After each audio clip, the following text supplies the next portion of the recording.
Hi everyone, it's Geek Beef here today with a little bit of a different one. So, a Discord member, Church, reached out to me on Tarkov's economy, which I love talking about, and we got together for a chat. So, it ended up being really interesting, and we covered a very broad set of topics.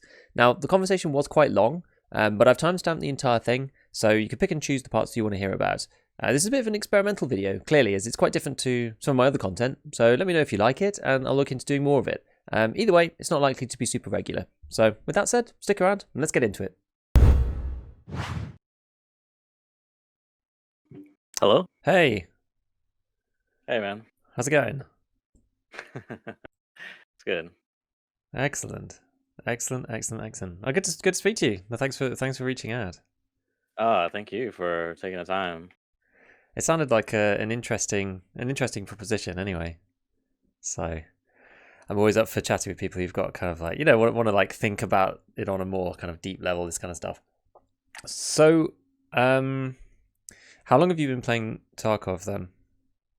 I started in February of this year, Okay, cool.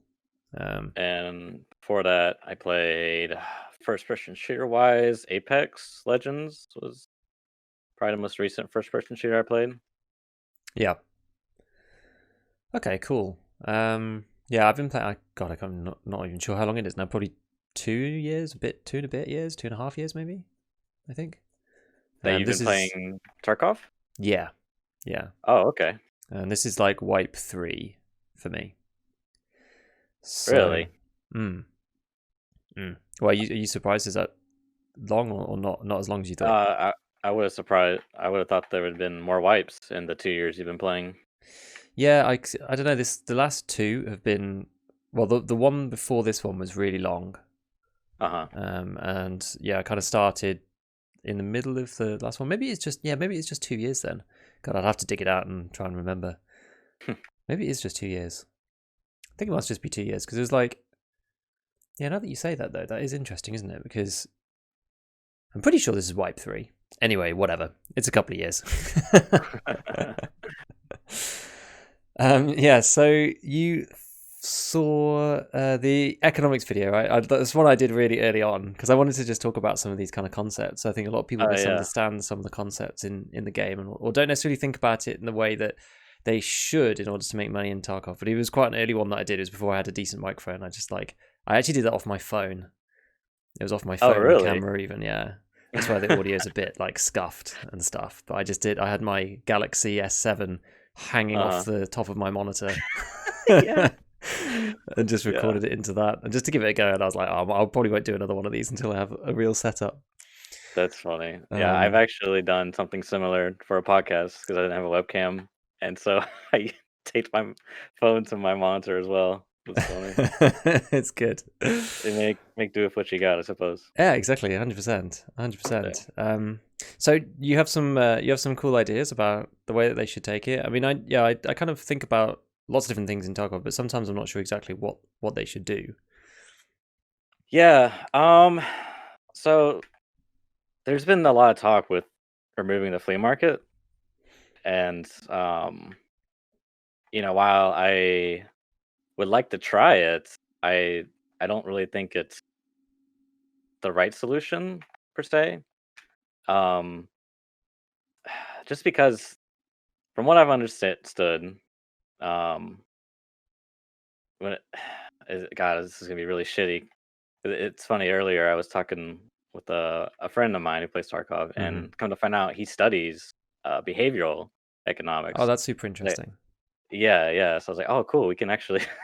Hey, I got some ideas. Can you help me out? But I don't know. Like, I, I feel like they can keep the flea market, but I think one of the issues is that the flea market, or really the economy, is tied heavily to progression, and the progression is tied to the traders. Mm-hmm. So I was just looking earlier. If I'm level 40, I can build a full meta HK for like, I don't know, 200k or something, Yeah. and 95% of the my buying list is from the traders. So that's like always a flat price. My only limit is like what is it, player limit. There's like a player limit on like the PSO grip or whatever. Yeah. So you can only buy Otherwise, so many, otherwise, like in a certain period of time.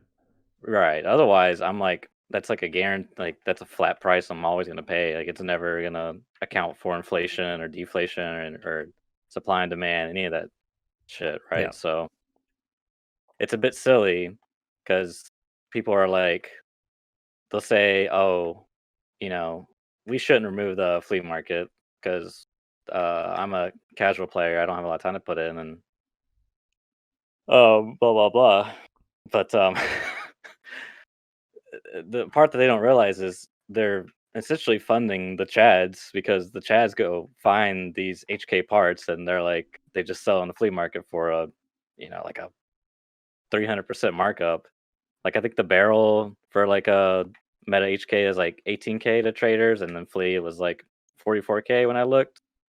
I mean, Yeah, sometimes there's not a big markup. It depends how, exactly. It I guess, depends how in demand that item is, right? And like some items are like Mhm. completely insane. And so once you're at level 4 traders, like as soon as you find anything, I mean, I do this all the time, right? It's like I find something, I look up what it is on the flea. If it's like something insane on the flea, but you can buy it from the trader at a flat price, then you Mhm. should just sell it straight away. Yeah, 'cause I mean, even if you want to keep it, right, you sell it on the flea and then just buy it back Yeah, from the yeah, trader. 100%. I actually did that Like, today with Rebuy. I didn't realize I had a finding rate Rebuy. I think it was a quest reward, maybe from it was either Jaeger yeah, or yeah. something. It was like one of the later quests.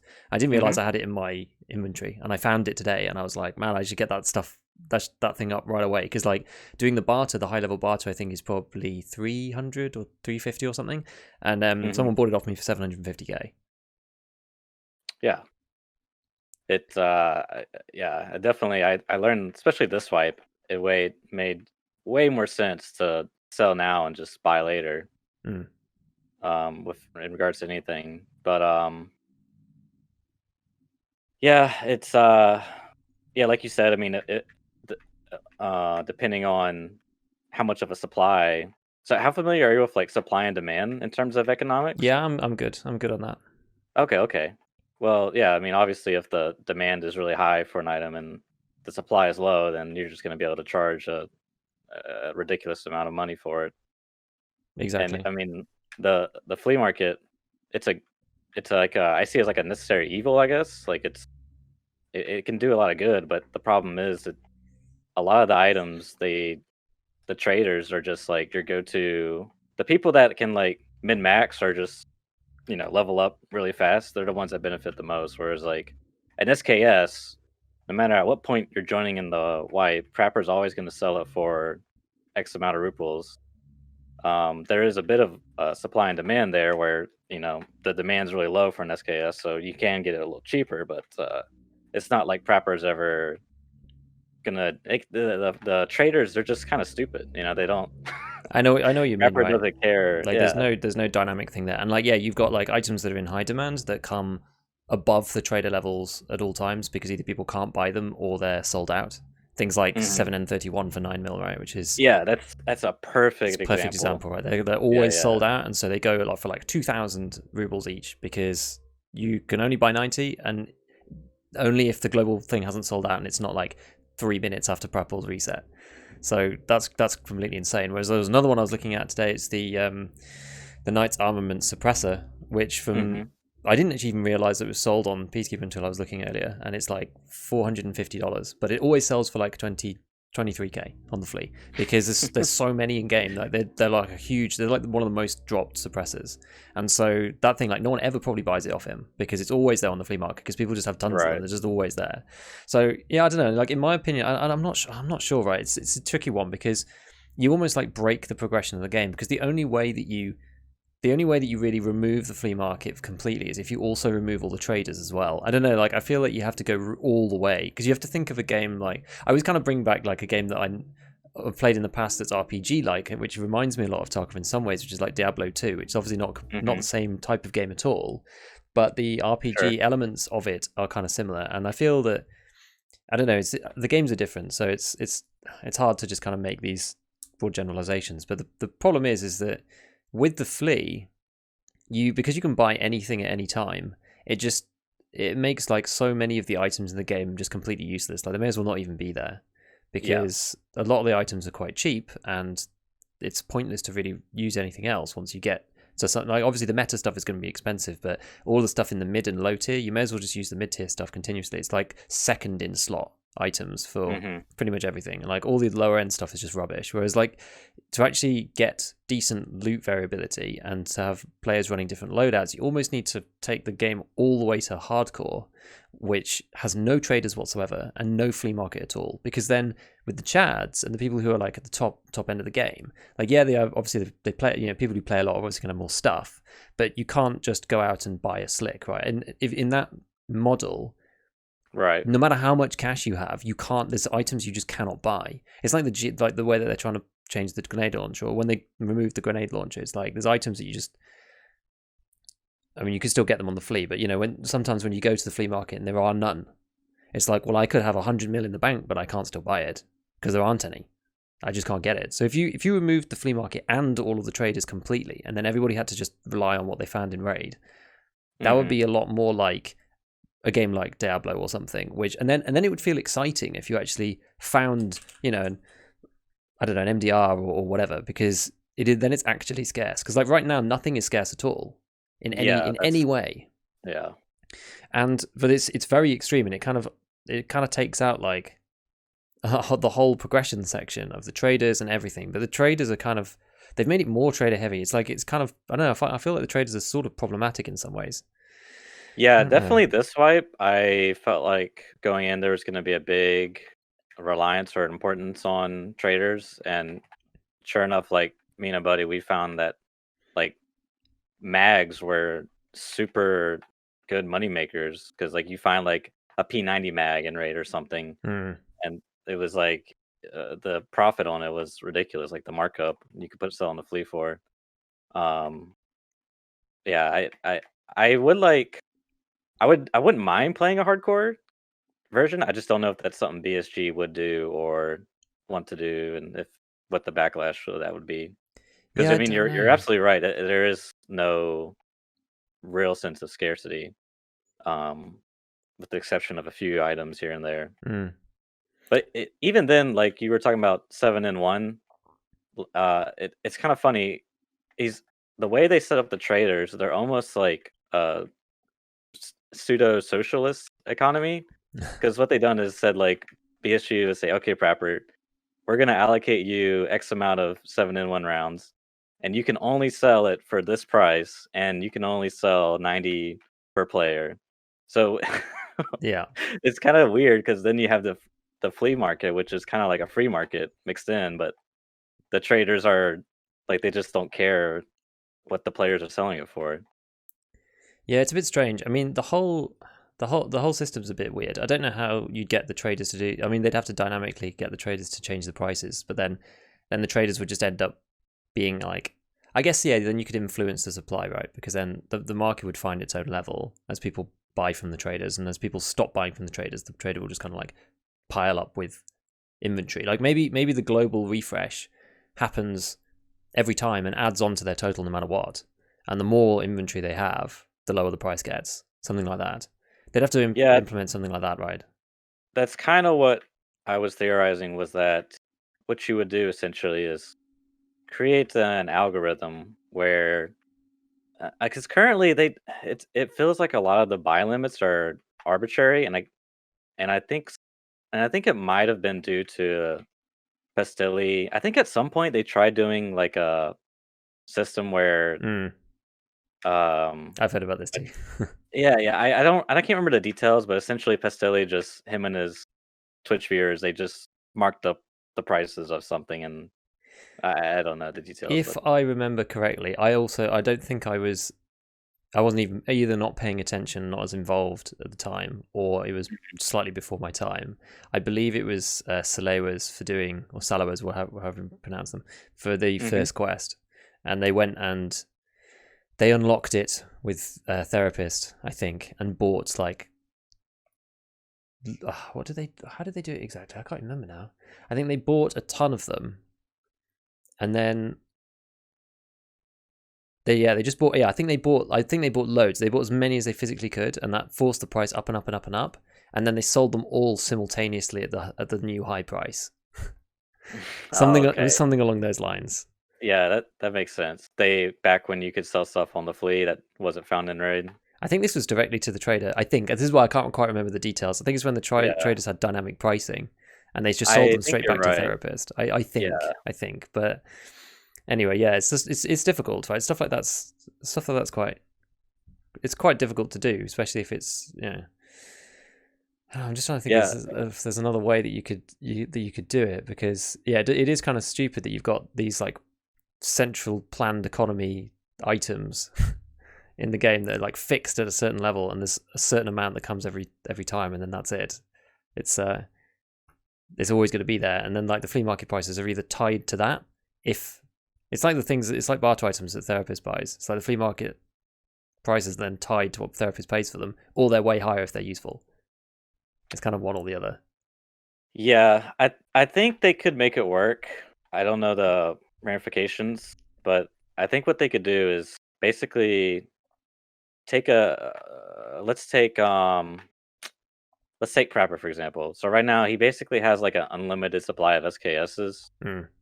Um and they're at a fixed price. Well, if they could basically set a dynamic like supply for him. So what they would do is in conjunction with the flea market, let's say at the start of a wipe, he's selling his SKS for 18K, and he has like I don't know 5,000 per reset or per whatever. They might have to change the reset time, but anyhow, as the market changes and grows and the progression changes, um, he would like try to find a market equilibrium price based off the players selling SKSs on the flea market. So let's say like right now, SKSs are in a bit of a they're not a very high demand item. Yeah. The supply is relatively decent, but Prepper would like see like the average sell price, um, maybe like a number amount, and he could adjust his quantity supplied based off how many he thinks is going to be that he needs to supply for the next cycle, along with his price if he thinks it's a high demand item or um, if it's not in demand. But essentially, he could like because one thing when you sell to the traders, that item gets liquidated, like it's just gone from the Yeah. game, which is good because you could help kind of like fuel sync or a scarcity. Because if they could get it to where the traders always try to meet the market equilibrium, then potentially you would have more people buying from traders, so there would be less loot to go around, I would think. I'm not too sure. They might have to adjust other things, like obviously raiders and raider loot and all that. That's a whole nother issue, but Yeah. that's kind of my thoughts, anyways. If they could basically create an algorithm based off what the players are selling for to kind of have them, I don't know, be smarter and account for the market. Yeah, because yeah, exactly. Because the traders right now are just static and don't respond whatsoever to the flea, and the flea could be trading at kind of like a different price. But it's quite good because you've almost got a price finding mechanism in the game already. So it's not like it's even maybe you wouldn't even have to use an algorithm for the trader specifically. You can just kind of like slave it off the flea market or just like adjust pricing around the flea market. So yeah, if a ton of people are selling SKS cheap, then Prapor will go down, decrease the price of what he's selling his stuff for, Yeah, or vice go on. versa. Yeah, I think the hard part would be figuring out an appropriate s- quantity supplied. Like maybe like 5,000 is a good start for a reset, and I don't know what a reset would look like. I don't know if you need because if obviously if your data is like a 3 hours, someone could easily jack up the prices of an item. Just keep buying like Salewas over and over, and then therapist thinks, oh my god, Salewas are going for 20K right now. Let me list my next batch for 20k or whatever. So yeah, I think you'd have to like have that algorithm take in a larger sample set of data. But as far as like how much should be supplied, it's initially would be the hard part because you would have to like factor in, okay, how many players would be playing this wipe? You know, how many do we expect? How like do we expect this to be in high demand at the start of a wipe? Because like the worst case scenario is like they have a short supply at the start, like only 5,000 SKSs, and within the first hour, all SKSs are sold out. You know, I don't know. Maybe that'd be a good thing. I don't know. Yeah, see, because that would have Uh, some interesting ramifications. But like going, like looping right back to what you said at the beginning. So the reason why you would want this in the first place is so that I guess this would happen across everything. That the example that you gave originally was someone with their Meta HK for 200k, that they wouldn't always just be able to buy that Meta HK for 200k every time. I mean, yeah, do you think this would kind yeah. of balance things back in favor of the newer players? Or I mean, some people with loads of money won't care anyway, I suppose. I think it would. I don't know. I think it would benefit both because um you know, as because the traders are going to be constantly accounting for the market. So depending on the cycle of a wipe, like how far the average populations progress, like the prices would kind of reflect that more accurately for like trader items. So like maybe towards the end of a wipe, yeah, HKs are expensive, but I mean everyone's got a lot of money. You know what I mean? Not maybe not everyone, but the inflation would be it would line up more equally. And at the same time, new players are just starting the game. A lot of their gear would be really cheap, like P.A.K.A.s and SKSs or whatever. Because I mean, who's gonna loot a SKS at the end of a wipe? Yeah. And I mean, Prepper may not have a lot in his inventory, but they're probably really cheap because not many people are probably buying them. I don't know. Yeah, I think the limits thing is an interesting one about whether it should or shouldn't be like that, because a lot of people complain about limits, about global limits or versus like, because people don't seem to mind player limits too much. I think player limits is kind of okay, and I know what they're getting at with that, right? They want people to use different stuff. They don't want people to use the same guns over and over and over and over and over again, because there's supposed to be an element of scarcity in Tarkov, despite of how much cash you've got. But the global limits, I think, do annoy people.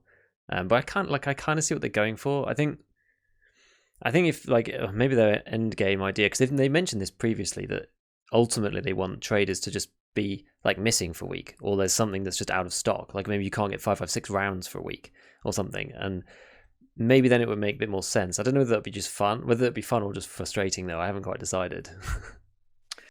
Yeah. I mean, I think the problem with that is it requires a lot of hands-on. I mean, they've said they wanted stuff like there's a sale on labs cards from therapists. Buy them while they're hot. Hmm. I I think maybe they could introduce like some type of random shortage, stuff like that. But to me, it just seems a lot easier if they had some sort of automated way of keeping up with market demand. Um, Yeah, I wonder what that would end up looking like. I mean, how I don't it's just know. like how high would some of these items go? Because like some of the stuff doesn't really have that higher drop chance. I think it's also dependent upon the loot, the drop chance within various crates and things. Because that's why the mags are so expensive, because there's so many and they don't actually drop. Like you're more likely to find a gun, I think, than you are to find a mag. Like it's the 5.7 pistol. The mags cost more than the gun does on the fleet anyway. Yeah. Because you're more likely, if you get an FN 5.7, it's going to come with one mag, and the mags hmm just don't really drop. So people always want to be buying more mags than the weapons. Um, Yeah, and that's a good point too. It's like there's this idea of like different like a scarcity can often be like represented in a spectrum. So something like in the real world, like oil is not like a free resource. Whereas like air is often, it's not a completely free resource, but we kind of think of it as something that's free. So like, ammo, you could say would be ammo mags that would all be like resources because right, like in your video you said basically we're all like producers of money. Yeah. We go on, we spend X amount of rupees to try to get a return. So I think that guns are not super. Uh, what's the word I'm looking for? They're less of a scarce resource than something like ammo or mags, right? Because you can have a gun, but if you don't have mags to reload or bullets to shoot, you're kind of in a shitty spot. Yeah, and you're kind of comparing like an a weapon is there until you die and then someone else gets it. Whereas, if two people fight each other with a Golnik, then they both fire in Golnik and then it's actually gone and no one gets it back. So it's a consumable versus an Yeah, actual, yeah, fixed asset, I suppose, if you want to call hmm the weapon an asset versus the yeah, yeah. consumables. Yeah, because a lot of the stuff in game is all about the consumables. I agree, because it's about ammo and which traders you can buy the ammo from and where it comes from. And as we can see on the fleet, I think the finding way thing's been quite an interesting experiment, because it's not like I go around. I know people do lots of loot runs on reserve and stuff, but it's just not something I really do. So for me, it's been interesting to actually see kind of like, okay, what is the market price for these top tier rounds? If you're not buying them from traders, what do they go for? And it's like 2,000 a round or something. But that's not even fair necessarily, because most people are buying them from the traders. If you're buying BS Yeah. rounds or something, they're still going for 2,000, despite the fact that there's a whole chunk of people who are using them that don't even need to use the fleet.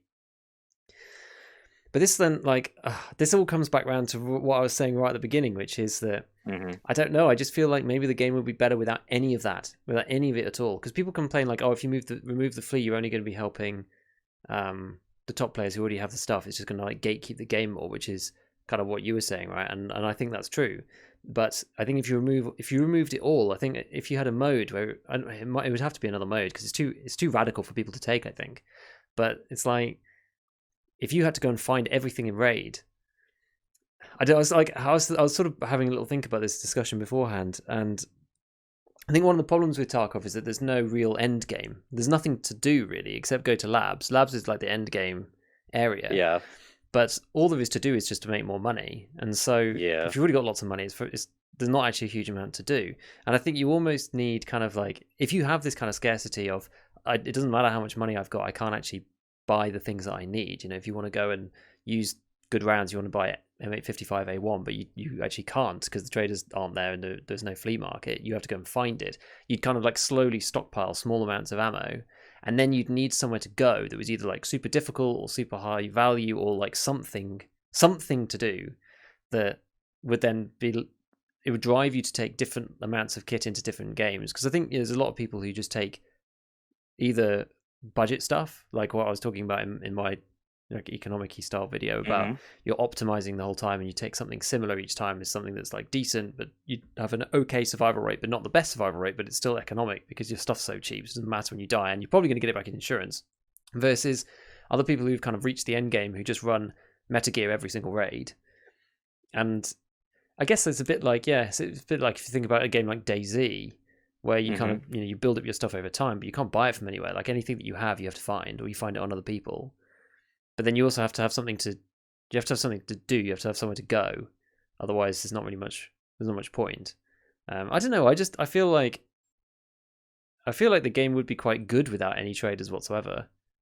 It'd be like if you were playing an RPG and you start with nothing, and then you go out into the world and you kill stuff and you find ammo and you find bits of food and you find meds and you find guns and mags and attachments or whatever.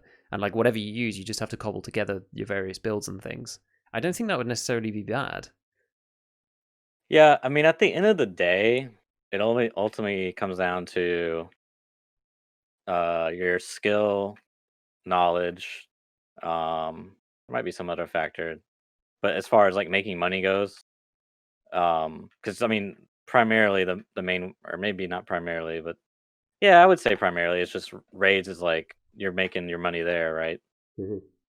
So, uh, if they did like a hardcore thing, and as long as they had scav available, because like the worst case scenario would be like you gone absolutely broke, so you're just constantly hatchet running till you can get some type of money. I don't know, something. Yeah. Which I don't know. I don't know I mean, if they had scavs, then yeah, you could probably easily remedy that. I would be down to test it. I don't know. I don't know if that's something they would do, but I don't think they do it on the main game. I just don't think they would, because it would be too. I think it would be too radical, and I think it would be too. It's almost one of the another one of the issues with Tarkov is because the learning curve is so cliff-like.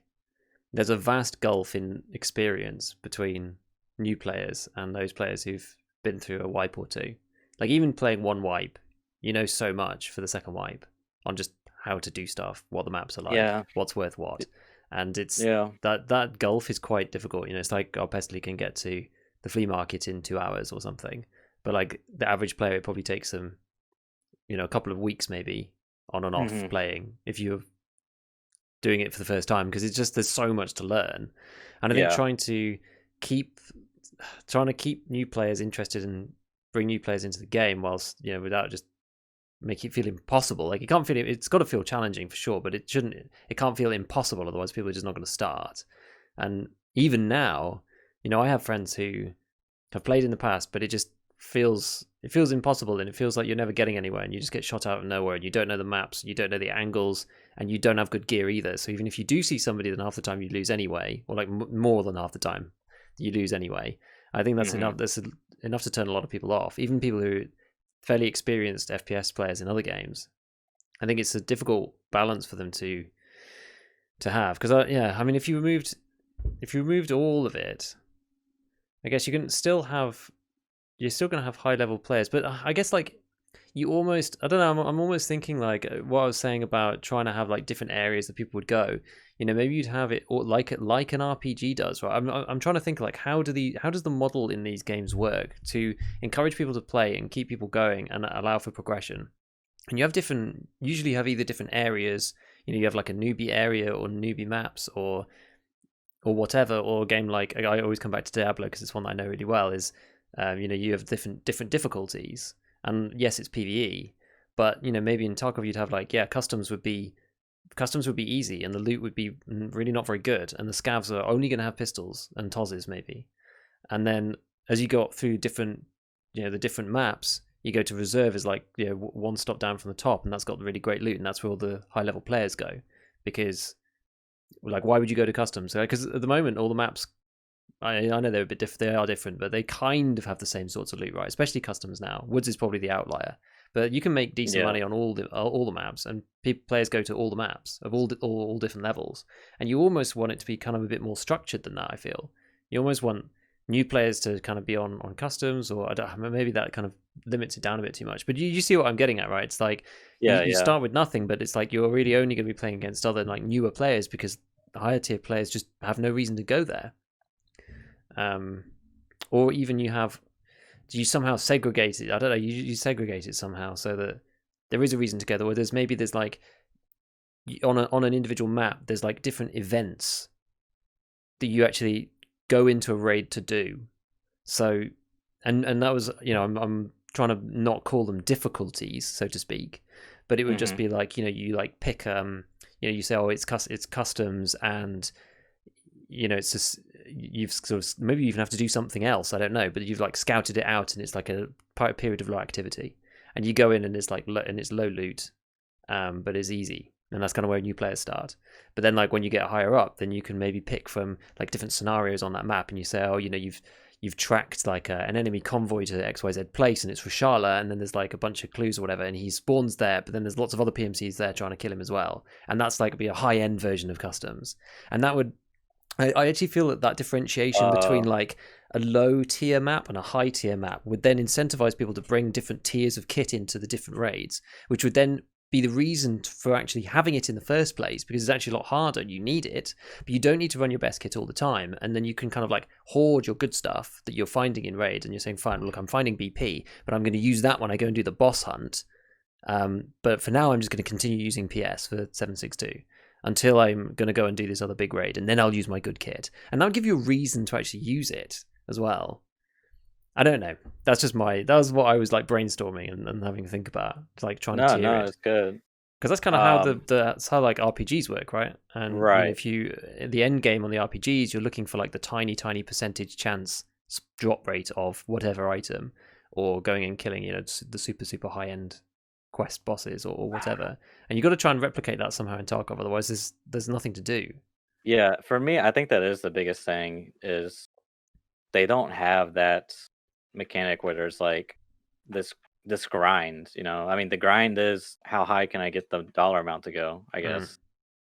I think that's the currently only the really good. Maybe you could say like getting better at PvP or something, but otherwise, I don't see like a grind. And I'm personally not; those aren't really my type of games. But I definitely think I want to say Veritas suggested something like this, where the scav bosses had like an attachment on their gun, like a barrel that had like a 1% chance drop rate, and it had like some arbitrary extra stats or whatever, kind of like the Yeah. red advanced tube, something, but Mm. just Mm. something for people to grind and desire and strive for it. Yeah, and it Um, can't be sold on the flea or something. So like the only way you get it is by killing someone else or um by killing the boss. Because like just being able to buy it on the flea, it undermines the whole point of it. yeah, maybe. I mean, I don't know. The reason I say that is because I think of like labs key cards, like the red key card, for example. It's really rare, but it's also super expensive. So I Hmm. guess maybe that could be something to work towards. Maybe it's just maybe it's more of just it's not that much work now because it's kind of easy to make money. I mean, I would say for me, I if I have a good raid, I can probably pull a mill out of a good raid. So I just have to do that. But I don't know how much is Labs card. Red one. Last time I looked, there weren't any, so I'm not even sure. Okay. But they're normally what, like 40, 50, 60? Really depends. I yeah, I don't even know. Yeah, I mean, I would say too what you were talking about earlier with the like kind of like the zones and RPGs. I could see something like that working. Uh, I mean, that's kind of what I interpreted. I was like, oh, when I first started playing, like, oh, customs is the new map Hmm. because all most of the quests are here. Um, whereas sometimes that doesn't seem to be the case. Yeah. And especially now because, like you said, you can with the addition of that new area. It seems like you can there's a lot more money to be made there, and it's not just storms, which is maybe a good thing for the map overall. But I think you might end up splitting the player base too much because it would almost be like not a skill based matchmaking system, but like a I don't know what you'd call it. It's kind of progression. It's like electable progression or something. Yeah. Oh, I mean, if it's a alternate mode, I don't know. Yeah, I don't know. Because you could still go and and do that in the other servers if you wanted. I'm not saying that you can't go and play those other modes. Like you could just have some huge chat just turn up in the beginner section just for funsies. But like Mhm. right now, you kind of just get that all the time. But I think it's just like what problem are people actually trying to resolve? For me, I, personally, I don't find the game like the game for me lasts maybe about 4 months. I'm sorry, 2 months. These like I mean, mind you, I've only played two wipes, but like my first wipe I played, I got to Endgame, and I mean, it was fun, but I just kind of got bored because it was very samey. It's like you just saw the same Yeah, kits. So I wiped my account and I did um, not a hardcore, but I decided to not use flea market at all, yeah. which brought some challenges and fun of its own. But the part that I liked about it was when I killed someone, it became way more meaningful because Mm. like their gear was way more valuable than what I was running. Whereas now it's like either I do money runs to see the number go up or I chat out and for the PvP. It's just I don't know. It's like when I first started playing the game, I just felt like it was like the fucking best thing in the world. You know, when you get that first juice guy, like he just has like an ADAR that has like a few mods on it, and you're like, oh shit, this guy's loaded. You know? I know exactly what you mean, right? Like it's Yeah. just so crazy, and you pick up that weapon or whatever, and you're like, I haven't even seen half of these components before. This is insane. Oh Like yeah. You gotta like loot him, and it's all like you have to what's it called? identify, yeah. Just You yeah, just like identify. Yeah. you're like, I don't even know what this stuff is. Like this is nuts. Yeah. Yeah. Oh, those were good times. But it's just now it's like and maybe it's just a problem of that's that's just how Tarkov is and it's going to be. And you know, if you don't like it, just don't play. But I just feel like the lack of scarcity in the game is just because there's so many items, Mm, but literally maybe gear you could say just excluding bar items. There's like a lot of gear, but easily what only you see maybe like 30% of it after a certain amount of time in a wipe. yeah. I don't know. It's just I think that is the problem. It's the lack of endgame because Tarkov, the game, and I think you're right. You know, and maybe this is the way Tarkov is. Like the way it's built right now really means that that is the way it is because you start and the game of Tarkov is to build up to the point at which you can get everything, and then the gear is just all meaningless. And I think the hideout's kind of I don't know whether that's made it worse in some ways because I know that people have said like this wipe has actually been the hardest wipe to make money on, and I think that's probably true because of the find and raid flea thing. But mhm, that being said, once you get to the top level hideout and everything, then you've just got this huge like tailwind behind you the whole time with just Bitcoin farmers right. making you cash or whatever. Like without that, I Yeah. think it would be a lot harder, honestly. Um, I'd like it's not an inconsequential amount of money that comes from that, especially for me. Like last wipe, I just rinsed the flea completely with all sorts of things. Just like looking out for good deals or um, you know, Mhm. buying stuff and like it was pretty much like buying ammo and reselling it. That's like how I made probably 50% of my money last wipe. Whereas this wipe obviously couldn't do that at all.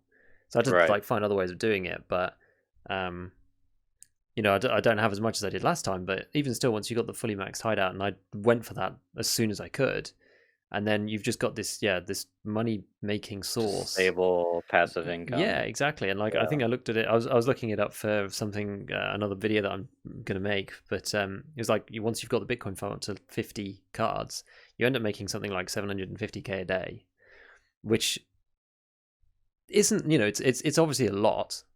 That's obviously a lot, but for like top tier kits, it's probably like one slick or something. But if you're not running a slick continuously, if you're running just like decent, because like I don't really run like top tier stuff. I tend to run like it's just the way I am. I tend to run kind of like the top tier kind of like good value stuff. You min So max your price of performance. kind of yeah. So like the M4s that I use probably to be honest, I'm not sure how much they cost. They're probably like in the 130 rate, 150 range, I would say. Then maybe not with the optic. Maybe they are more like 200k with the optic and the What, a mags. meta But one or the one you're running? the one that I run, the one I normally run, Oh, which okay. is just like standard M4, but with like the Alexander Arms 3% reduction handguard and Mhm. then a semi decent foregrip. I tend to run them in about like 50 recoil, something like that, which is like perfectly fine. Yeah, yeah. But they're really cheap actually because the things like the bus stock and the that handguard are really not that expensive off the traders. You can almost make a cheaper, better M4 later than you can earlier. If you know what I mean? It's like it's almost more expensive Really? earlier on because That's I've been funny. looking into some other stuff as well, like level 3 trader builds. It's actually really Mhm. hard to get below like 55 recoil, 55 ergo. It's really difficult. I managed to make one, which was around that price point, and it's like mostly level 3 trader stuff and like one thing from the flea, which is the suppressor, and that's 110k I think. But like and that's for the base gun, that's with no magazines or anything, and I'm pretty Mhm. sure the M4 that I run most of the time is cheaper than that and has better Yeah, stats. because the non-meta stuff is like, not in demand. So it's just people are trying to undercut the traders, and so they'll get some type of, they'll make some more money than selling it directly to the traders. Yeah, it's tricky. I've kind of lost what I was thinking about then. We went off Um, track about. about the end game gear. Oh yeah, we were just talking about if you have when you kill someone and it means more. But that's kind of like that's why I feel like it would almost be interesting if we tested it with no traders and no flea or anything. Yeah, because like you'd have like all these hilarious guns that are just made up of all sorts of random parts, right? Be like whatever people could cobble together, and ammo would be super scarce, and people would be using. Or I guess it would make certain armor really good, but armor disappears. I think, yeah. I'm not sure I actually don't know quite what it would do. I really don't. Well, part of the problem is that some of the gameplay changes would directly impact the economy. Like, kind of like you were saying, there's no money sink. I believe they said that they want to do like the last quest is you pay like a ridiculous amount of money to take a plane out of Tarkov, basically. That'd be like their version of a money sink. Or like when they add proper hit zone boxes for armor. Yeah. Some of the I was gonna say flesh ant, like, it's gonna affect the economy in some ways because certain things are gonna be valued more and value less, and vice versa. Yeah, that should So change the high pen meta, I think, quite a lot. yeah, which would be great because it's so fucking boring. Like, so it's so brainless. It's like it just doesn't add any interesting gameplay, in my opinion. Not to like flame them, obviously, but it just it makes me sad when I see it. I mean, I'm a meta slave myself, but I mean, you have to be. But yeah, we're talking to about be like competitive. Yeah, just absolutely. because you use the stuff doesn't mean that you want the game to be different. Right. I think you can do both, right? You can be using the meta and best equipment, but also think maybe it should be different. It would be more fun if it was different. Because most people find that the beginning of the wipe is the best time because everyone's just running random stuff, and the fights actually last a bit longer. Yeah, I totally agree. I can't believe that people find the late game of the wipe their favorite time, and I don't know. I guess maybe they just like the more arena shooter elements or Call of Duty vibes. Yeah, because that's the thing. When you're running the meta stuff right at the end, then it is COD with extra steps, as people keep talking about right now. Then it is that because the point of Tarkov is the looting element and kind of the sort of semi survival, because it obviously doesn't go all the way to being like DayZ like, but you don't have to. I find with DayZ you have to kind of like live your life in DayZ. It's a game that takes a very long time. It's a huge time sink, actually even more than Tarkov in some ways. Because you can play Tarkov in short bursts. Played DayZ. Okay. But it's just like you have like hours with nothing happens. So like I see. Tarkov kind of takes for my opinion anyway, Tarkov takes the I'm going to go into the city to go and loot stuff bit and extracts that into its own game. And all of the stuff in the stash is kind of the stuff you do outside. But I mean, in DayZ you can still be attacked there. It's just quite unlikely because the map's normally quite big and the player base is quite low. So you normally only see people in the hot areas, which is kind of what Tarkov's simulating. I always feel like PUBG and Tarkov are kind of like the spiritual successors to DayZ. PUBG basically taking the same concept and forcing you to do something using the circle to make it into a battle royale arena. And then Tarkov taking the same concept but going a completely other way about it and being like, well, the game takes like 3 hours between doing one thing and another thing. And like the exciting bit is when you go in and you try to go to a hot area and loot stuff, either the military base or like the hospital in the city or whatever to go and get supplies and stuff. Let's just distill the game down into that bit and kind of make the bit outside of those like raids in inverted commas more arbitrary, and you're just in a stash so it doesn't take quite as long, which is good because with people with more limited time, it's you're going to get some action and stuff. You're not just going to spend 3 hours wandering around the Eastern European countryside and then get shot in the head, which is kind of what happens in DayZ sometimes. But yeah, I don't know. That's just a way of looking at it. Yeah, it's a difficult one. It is a difficult one. I just think like the end game Tarkov thing would kind of be removed with removing all of this stuff. Like, because what I was saying before, I kind of went off on a bit of a tangent about meta M4s for some reason. But like the way I was thinking about it is that the game of Tarkov is that it's that grind up. And that's what's fun, right? It's like building your stash up, getting better gear, moving up into the better things. And yes, it's different to a normal RPG because in a normal RPG you get better gear and then you have it forever. Whereas obviously things are a bit transitory in Tarkov. But what is real is kind of your set of equipment, and then it's your stash is kind of like not just what you're wearing, but it's like everything you have like behind your character. So even if you die, you have like 5 more loadouts. That's kind of like your progression, so to speak. So even if you lose something that's high end, the items in and of themselves don't necessarily matter, but it's more then about like, oh, what else do I have in my stash? Do I still have mountains and mountains of ammo? Like, what did that gear set mean to me in the context of my broader stash? And it's that build up of the stash that's exciting. And once you get there, there's not a great deal to do. And yeah, I think they need to put something in place, otherwise it's it doesn't really have longevity outside of the wipes. Like, I'm actually really tempted to start a hardcore character where you can't use anything, but I feel like the experience would be better if everyone was doing it.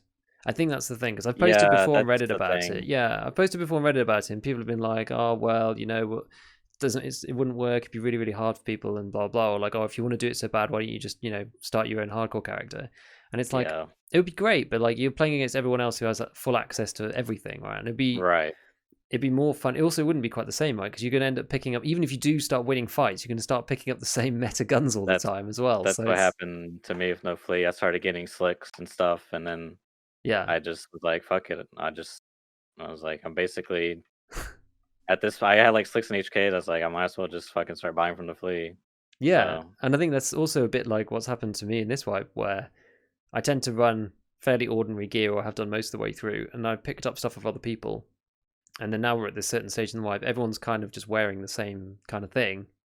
And it's like, oh, I go into raid and I lose a tech. And then the next one I go and I get someone else's tech. And we're just kind of like all sharing gear. Like, so long as you don't, as long as you're on par with the other players of the same gear level, then broadly speaking, unless you come up against Mosin Man, then, which obviously I don't really see that anymore, to be honest, after they made it really expensive. But you're just kind of like all sharing gear. It's only really if you're like that, if you're really far ahead of the rest of the player base, that's when you tend to like lose all your stuff, because people are like behind you, and so your kit's always valuable. People are always going to pick up your stuff, and when you kill them, they don't have as good stuff for you to pick up.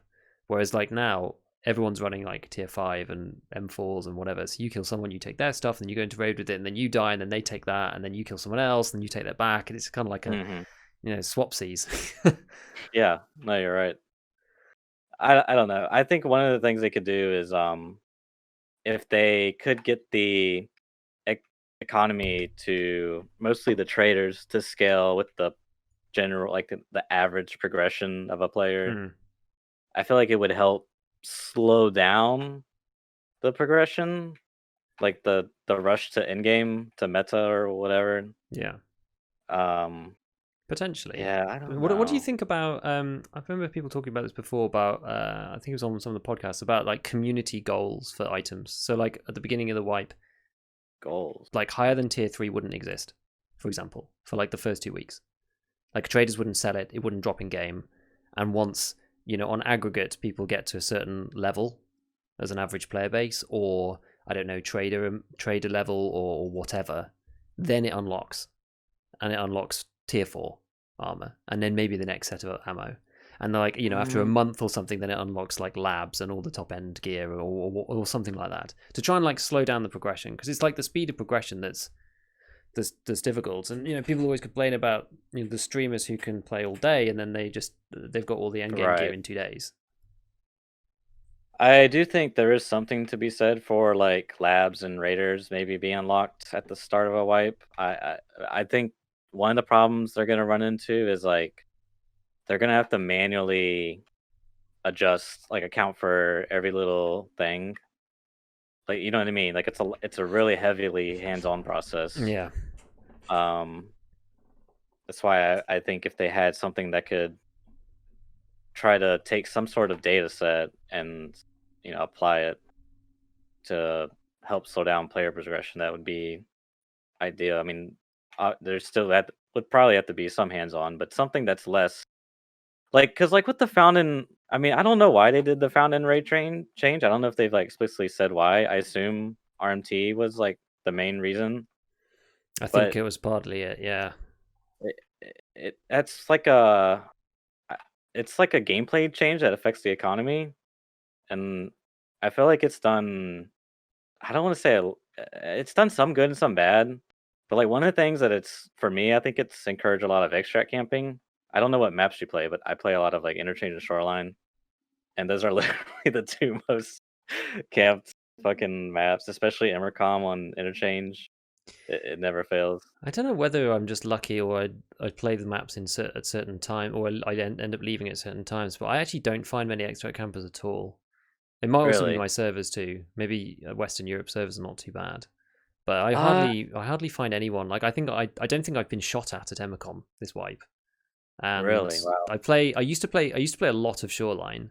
I Hmm. haven't been playing it that much recently, but I haven't had any extra campers on the Shoreline. I got killed at Gate 3 the other day on Factory, and that was the first time this wipe. Um, I just hardly find any. I hardly find any. What kind of time do you normally leave? Just out of pure interest. Like what time do you typically leave a raid?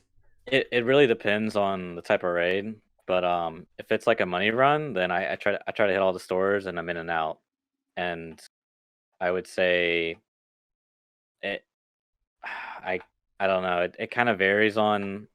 I'm not sure if it's more likely they'll extract camps because I've seen it both ways. I've seen raids where we'll go in like a 5-man, and the lobby will be pretty dead, and we're like extract camp. Like we've actually died to exfil camper before, way back in the day before he was popular.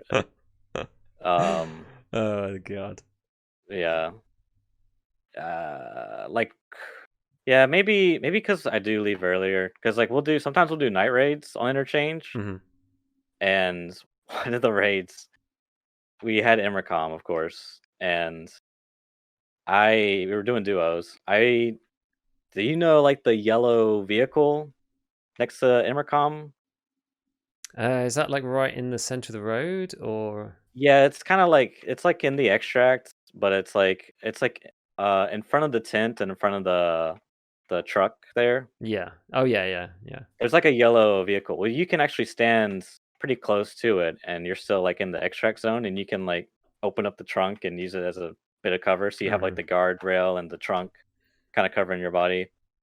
So I've been using that, and he went into the like just the standard up against the wall extract, and I shit you not, a fucking GL goes off and blows him up. He's like, "I'm dead." I'm like, are you shitting Oh me? my god. And I got out of the extract zone and I waited for a bit, and he shot another one. I was like, "Nope, I'm out of here, dude. I'm fucking out of here." That's insane. That's insane. Yeah, I think well, so many points to make, I but know, I know, I know, I know. There's so much to say. the I feel like the found and raid change kind of encourages more slower, which may not be a bad thing, but less PvP. Let me put it like that, less PvP. Because if I get like bolts, right, I have to extract with it. I can't just put it in my container because therapist doesn't care what they're going for in the market, right? She's Yeah. only going to give me 8K every time. Whereas, that's one reason I like interchange. If I get a graphics card, I'm like, oh, cool. If I die, no big deal. I can just put it in my farm. Mm. I'll sell a pound and raid one and you know do it that way. Or a Tetris, those are always nice because I can just barter them and get money. Um, but yeah, I feel like that change is kind of like negatively impact the PvP. Because before it was like, oh yeah, dude, I got a graphics card. Like, yeah, I'm down to push some shots. Whereas now it's like sometimes the maps can just feel really dead or just really you get like these people complain about bush campers, extract campers, etc. I don't know. Yeah, I think look, it's changed a lot. Like I actually didn't really like the idea of it at the beginning. I actually quite like it's weird because I still don't really like the find and raid thing. I think it's unintuitive and I think it's weird for new players. I don't think it's like a good mechanic in that sense, but I actually Hmm. quite like what it's done to the game. So I find I'm really torn because I think it's actually made the game better. in some ways, and it's Hmm. made like I don't really see hatchlings or anything anymore particularly, and I don't see that many Yep. like motionlings either. But I kind of agree with you that in some ways it means that people are much less likely to go out their way and fight people. But I do also think it's probably more at the lower levels when people care more about getting out with the loot That is and very true. selling it. I think there's an element of that because I don't know. I find like my chat always is always just like going on about looting this that and the other, and I just don't really loot very much. It's weird. Like, and my friends as well in Tarkov just say to me like I don't really understand how you actually make your money because I don't really do caches. I don't do money runs ever, and Hmm. it's just kind of like I guess it's just a lot at the beginning for me. It's just a lot of running scav and then getting to the certain hideout levels, and then once I've got like some money coming in from that, then it's just like running efficient kits and not losing too much money on my kits, and it just kind of accrues from there. So it's kind of weird. I kind of play in a bit of a strange way because I don't really loot very much, and so I'm not that reliant on going into interchange and fishing out various bits and pieces and then selling them all. So like I haven't really been doing that for ages in this wipe, and I think there's still decent PvP, but yeah, the people that you'll tend to be fighting are people who are like specifically out there also for PvP, or they're doing quests where they have to complete, the shotguns one with the Ushank or whatever. It's like quite Yeah. clear most of the time that you're fighting people who are out for PvP to get the PvP quest. They're like wearing the Tarbank 3M or Ushanka with shotguns or whatever, and you're like, okay, well these guys are just PvPing, or people who are just Yeah. high level and are just out for COD style fights. So I think it's definitely decreased the number of like lower level players that I run into because you're sort of stuck with the finding raid thing. You get a bunch of good stuff and then you just have to like scuttle out before anybody Mm. finds you. Otherwise, you've got like 4 items in your whatever you've brought with you, maybe a key tool and then 3 random items that now you can sell for like $8,000 each. Like it's rubbish. So yeah, it definitely doesn't incentivize newer and poorer players to go and fight people. That's a good point. Yeah, because I mean, I don't. Some people argue like extract camping is just morally wrong and blah blah blah. It's like it's kind of it's like a video game, so like you're just trying to get a competitive edge. So like I understand it from that like standpoint. So I don't like blame someone for extract camping, Yeah. even though I hate it and it's super annoying.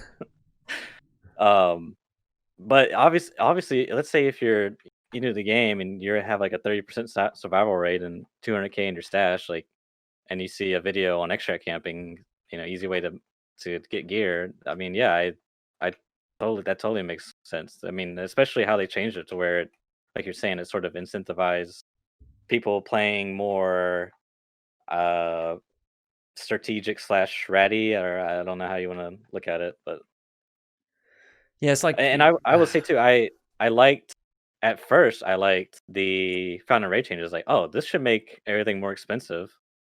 Right, because I'm not gonna see yeah. hatchet runners because that was annoying too. Like you go on shoreline and there's a guy already looting 313, and you're like, well, Mm. fuck, It's like he already shoved everything up his butt. It's like super annoying. But now I just feel like, and two, like even like attachments like went up in price, or like magazines, which was good because you would loot. It used to be you would loot a weapons crate and you get like, oh, I got a random AK mag. This thing's worthless. Whereas now it might be worth like twice or triple the trader sell value. But yeah, I do feel like they almost incentivize some more less than desirable gameplay elements. Yeah, I think because there's been a lot of stuff about exit camping recently, especially that Hmm. I've seen on Twitter and Reddit and stuff, and it's like yeah, again, it's like if you're complaining about meta gear and top level gear and about how this is the only way that it can be played, you can do it and also still say, well, the game should be different.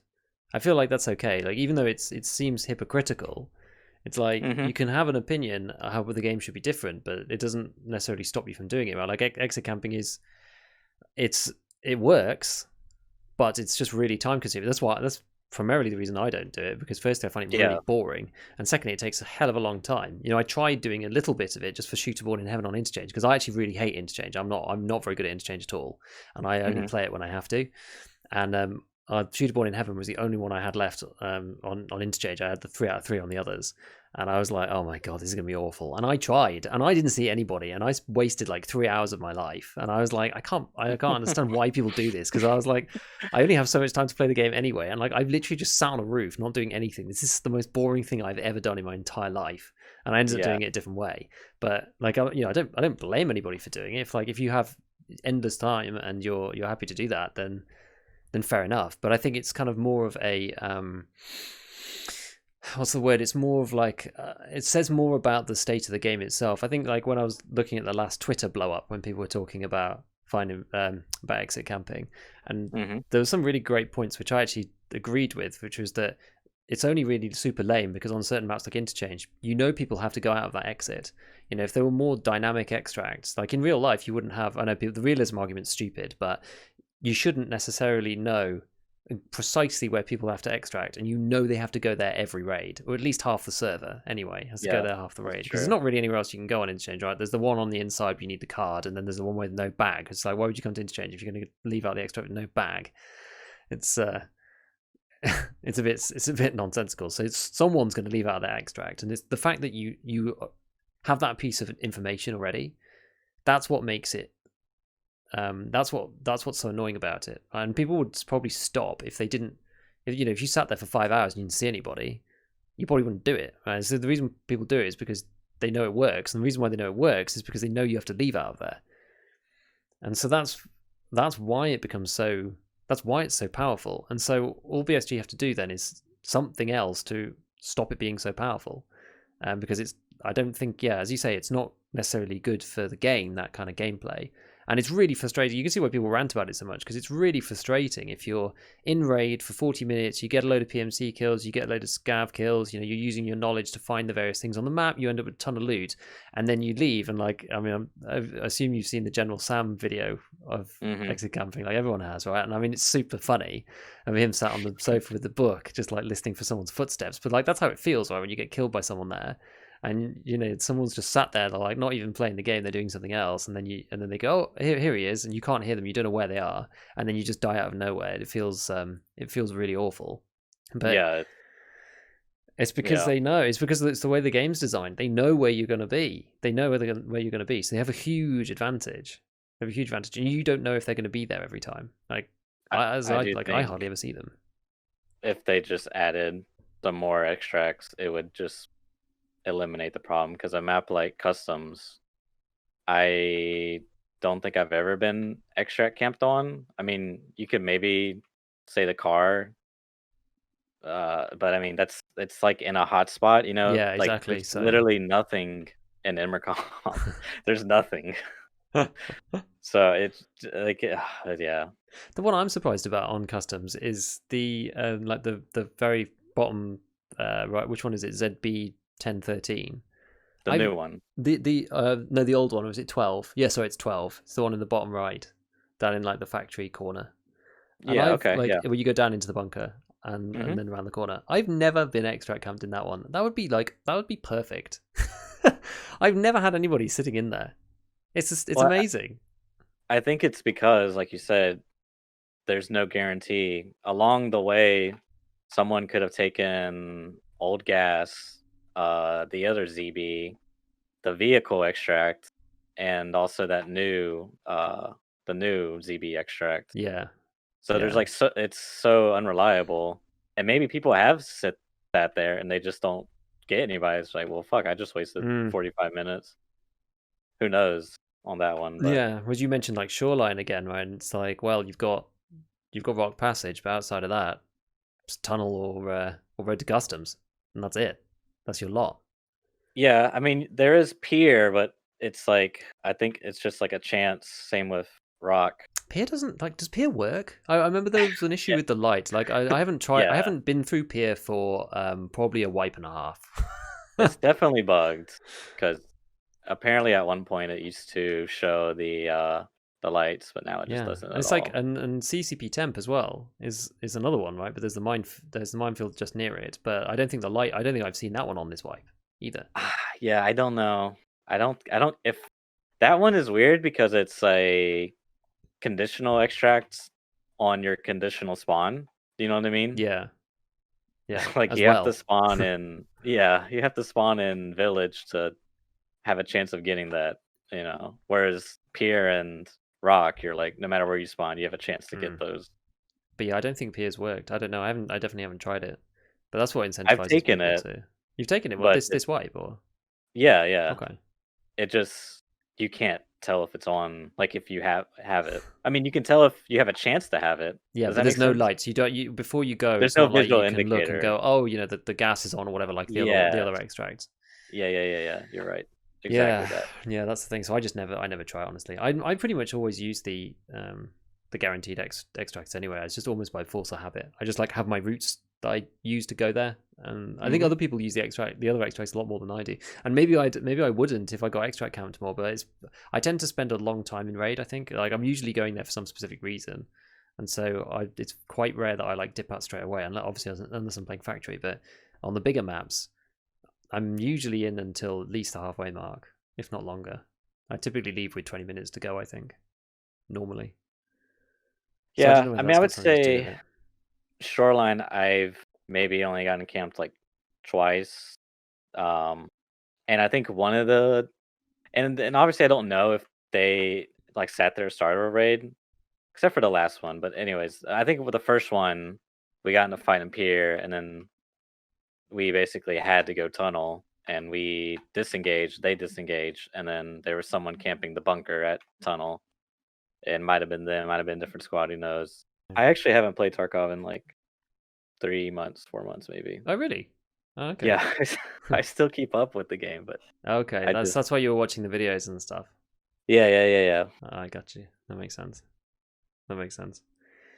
Yeah, I don't know about the new system and the extract camping.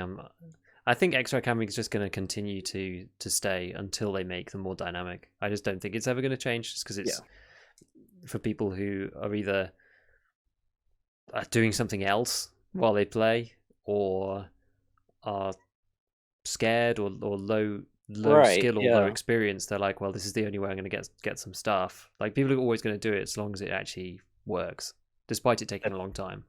Yeah, for sure. I mean, I again, I don't blame the players. I think if BSG sees it as an issue, then it's up to them to Hmm. resolve it. But Yeah, yeah, just like onto a completely different point. Like one random thing that I was thinking about the flea market is I almost feel like it's a bit too efficient.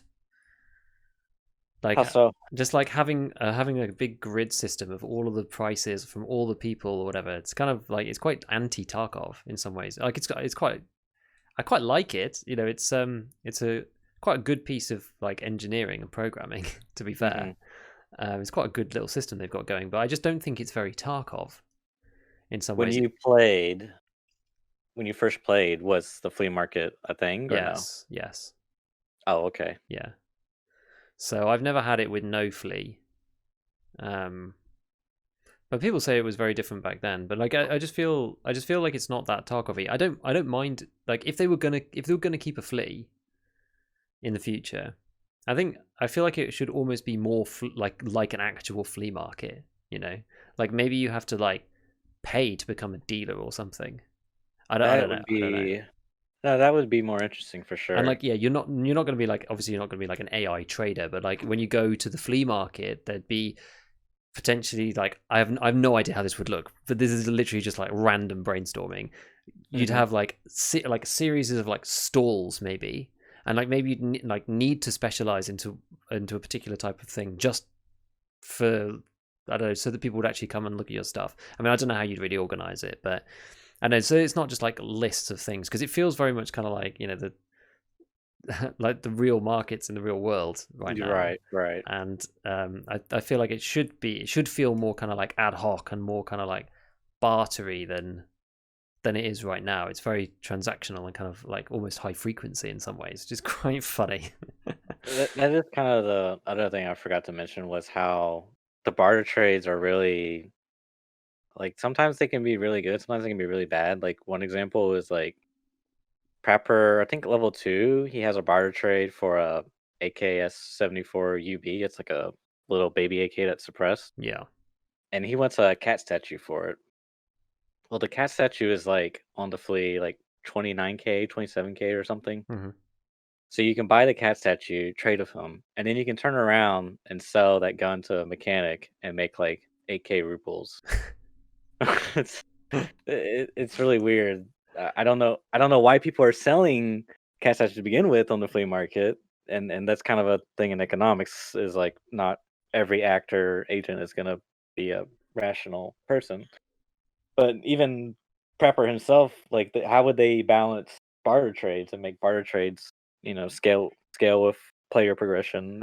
That's such a Yeah, hard issue the with it barter as trades well. is difficult, and like as you hit the nail on the head there, right? It's like almost in the realm of behavioral economics, because something that's super hard to model in the real world is, yeah, what do different people do, right? It's like people might be selling cat statues on the flea because they don't even know the trade exists.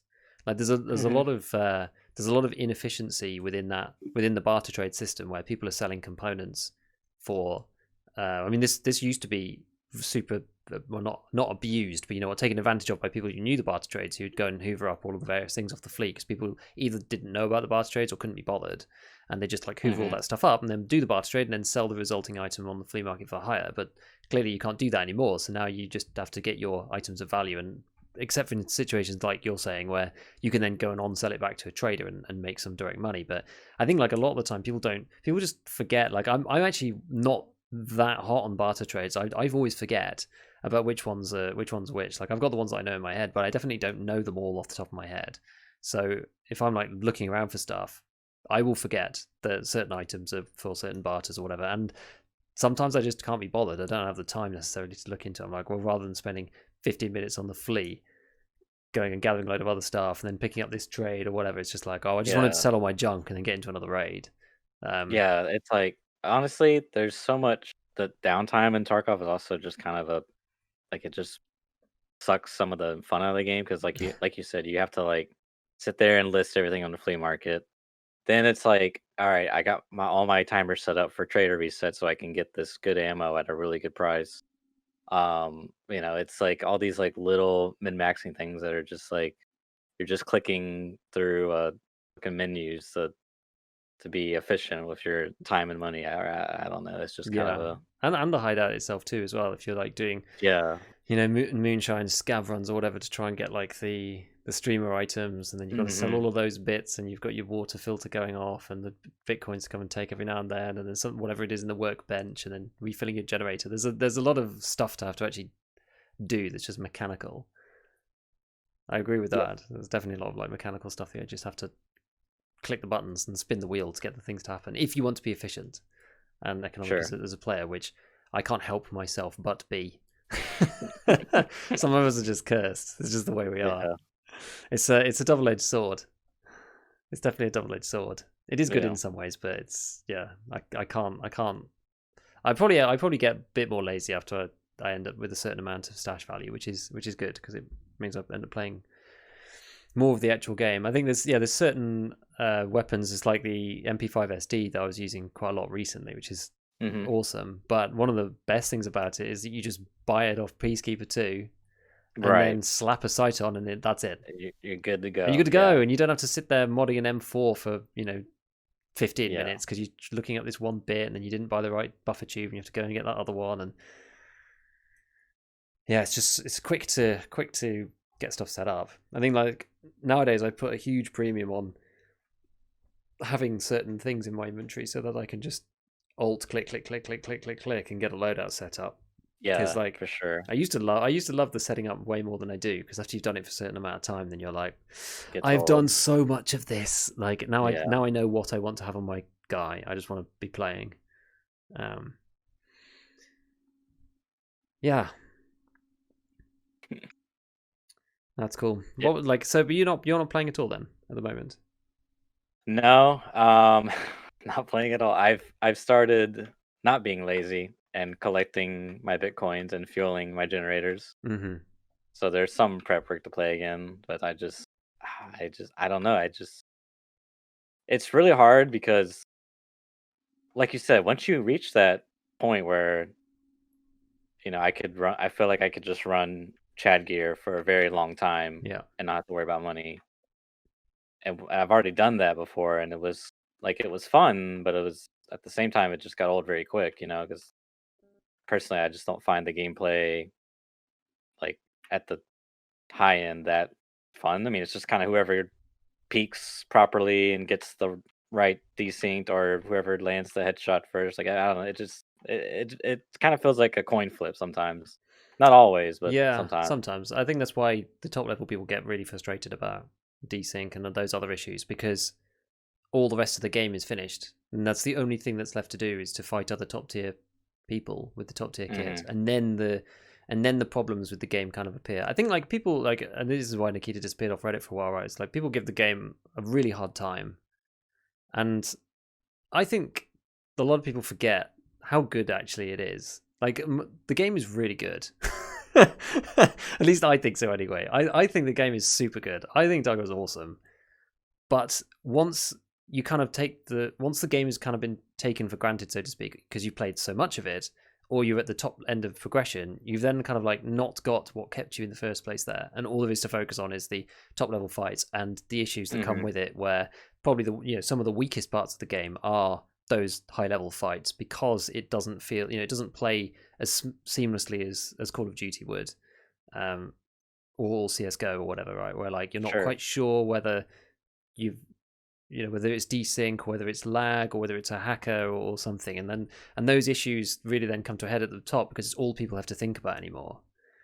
Yeah. And yeah, it really doesn't help with the kind of end game progression and people right at the end. But I do think like a lot of the rest of the game is honestly, it's really good. It's really good if they can like sort the networking stuff out. I really think that would make a huge difference, because it is fun. But I think, to your point of stopping finding it quite as compelling, like, I get it completely. And this is one of the reasons why I don't tend to run around just in Meta Gear looking for fights, because it's okay. But if I just want to go and fight people, like, yeah, I probably would just play Call of Duty, because it's not really what Hmm. Tarkov is for, right? And it's like, am I going to spend, even if I have all the stuff set up, am I going to spend 5 minutes gearing up, changing over ammo, putting stuff in my secure container, sitting in the queue for 6 minutes, waiting for a match, getting in, fighting someone for 2 or 3 minutes, like maybe I go to factory or something, or labs or whatever, and you fight for 5 minutes, you might die right at the start, or you might be in 5 or 10 minutes and then die, or kill somebody else. And like, yeah, you have some good raids, but it's those raids where you then like you die, and then you're loading, and then you're through the stats screen, and then you're back to the stash, and then it's another 5 minutes putting your stuff on your guy, and then it's another 5, 6, 7 minutes loading into a raid, and then you get to play again. It's like the percentage time that you actually in game is so low, even when you're quite efficient with your stuff and have all the things ready to go, and have the money to buy whatever you want and that kind of thing. Like, they almost need, and I think people have said this before, is about like, some kind of like arena mode or whatever, so you can just go and do those fights with lower loading times, and somewhere that people can actually play that COD style um, Yeah. fight, I guess, for like high level people. And maybe you'd buy your way into like a tournament. I don't know. It doesn't really fit with Tarkov, but it would keep people interested. Like, you'd have some kind of like leaderboard, and I don't know. But it would be good to sort of sink money as well. You'd like buy yourself into different levels of the tournaments. Even, I'm not sure, but then, yeah, there needs to be something, and that's, I think, feel like it's why it doesn't feel as great, because you spend so much time sitting around. Yeah. I mean, for me, I would say the vision of Tarkov I love. It's just that it. I mean, it's a beta, so Mm. obviously it's not there. And when people, I don't know if it's people's expectations are high, or they just are passionate about the game, so they can't help but critique it. Um, for me, the enjoyment comes from the sense of scarcity. Like, my shitty fucking gear means so much. Like, when I did no flea market, I came up with like a bunch of budget builds, Yeah. and like, yeah, my shit was trash, but I mean, it meant so much to me because I literally got nothing for selling bolts to fucking therapists and Hmm. stuff. Yeah. So that's why I wish that would be my dream, is they could extend that play session. And for the people that like the PvP, because I've played with some people that are like, yeah, I just want arena. That's the only thing I want. Hmm. Then arena would fit that for them. And for me, I just feel like that's what I mean. What got me into Tarkov was actually General Sam's video, Rats vs. Chads. I was like, dude, this game looks like so much fun. Like, I want to feel that emotion in this in fucking a video game. Yeah. And hell yeah, dude. And you do, right? Like you do, because the only other times that I felt that kind of same thing is like when you're in a firefight in DayZ, which is insane. That's just an insane thing. And Final Circle PUBG. Those are kind of the Yeah, only other games I felt it. Like PUBG was probably even more so because DayZ was actually just more terror than anything else. Whereas Final Circle PUBG is like one of the most exhilarating things that you can do, and Tarkov feels like that, especially at the beginning, and especially if you're in a big fight and then you kill someone, they've got like tons of good stuff, and then you've got yeah, to extract as well. It's like butt clenching, yeah, right? yeah. It's Um, high anxiety, fucking blood pumping yeah, 24/7. which is Like fact, insane. oh dude, when I first started, I was like playing some factory, and I would get so mad because like my AK would be on single fire when I started a raid, and I would get so mad, dude.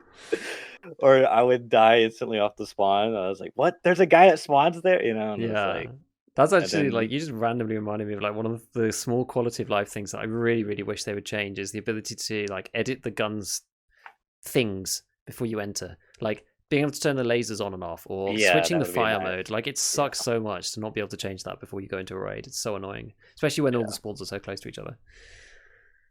I for wish sure. they'd do that. I wish they'd do that. But yeah, I don't know, that's why like that is the reason why I feel like removing all of the transactions completely would like it would extend the game so much. I don't know where the end game would become, where it would come from, to be honest. I, But that would, I think it would work, but the issue would be, so I read an article, and if you're interested, I could try to find it. But it was someone on Reddit made an article, and they were like, "This is how the game was before the flea market, and mhm. this is how the game is after the introduction of flea market." And he was trying to be as like objective as Yeah, possible, but essentially, in a nutshell, he was saying how like before the meta was like Fort M4, blah blah blah, and you had to like work really hard to get this gear. But once you had it, you were like a Giga Chad, like you were unkillable. yeah, And then the flea market came, and they also introduced the Mosin, and that was like the great equalizer, mm. as to put it.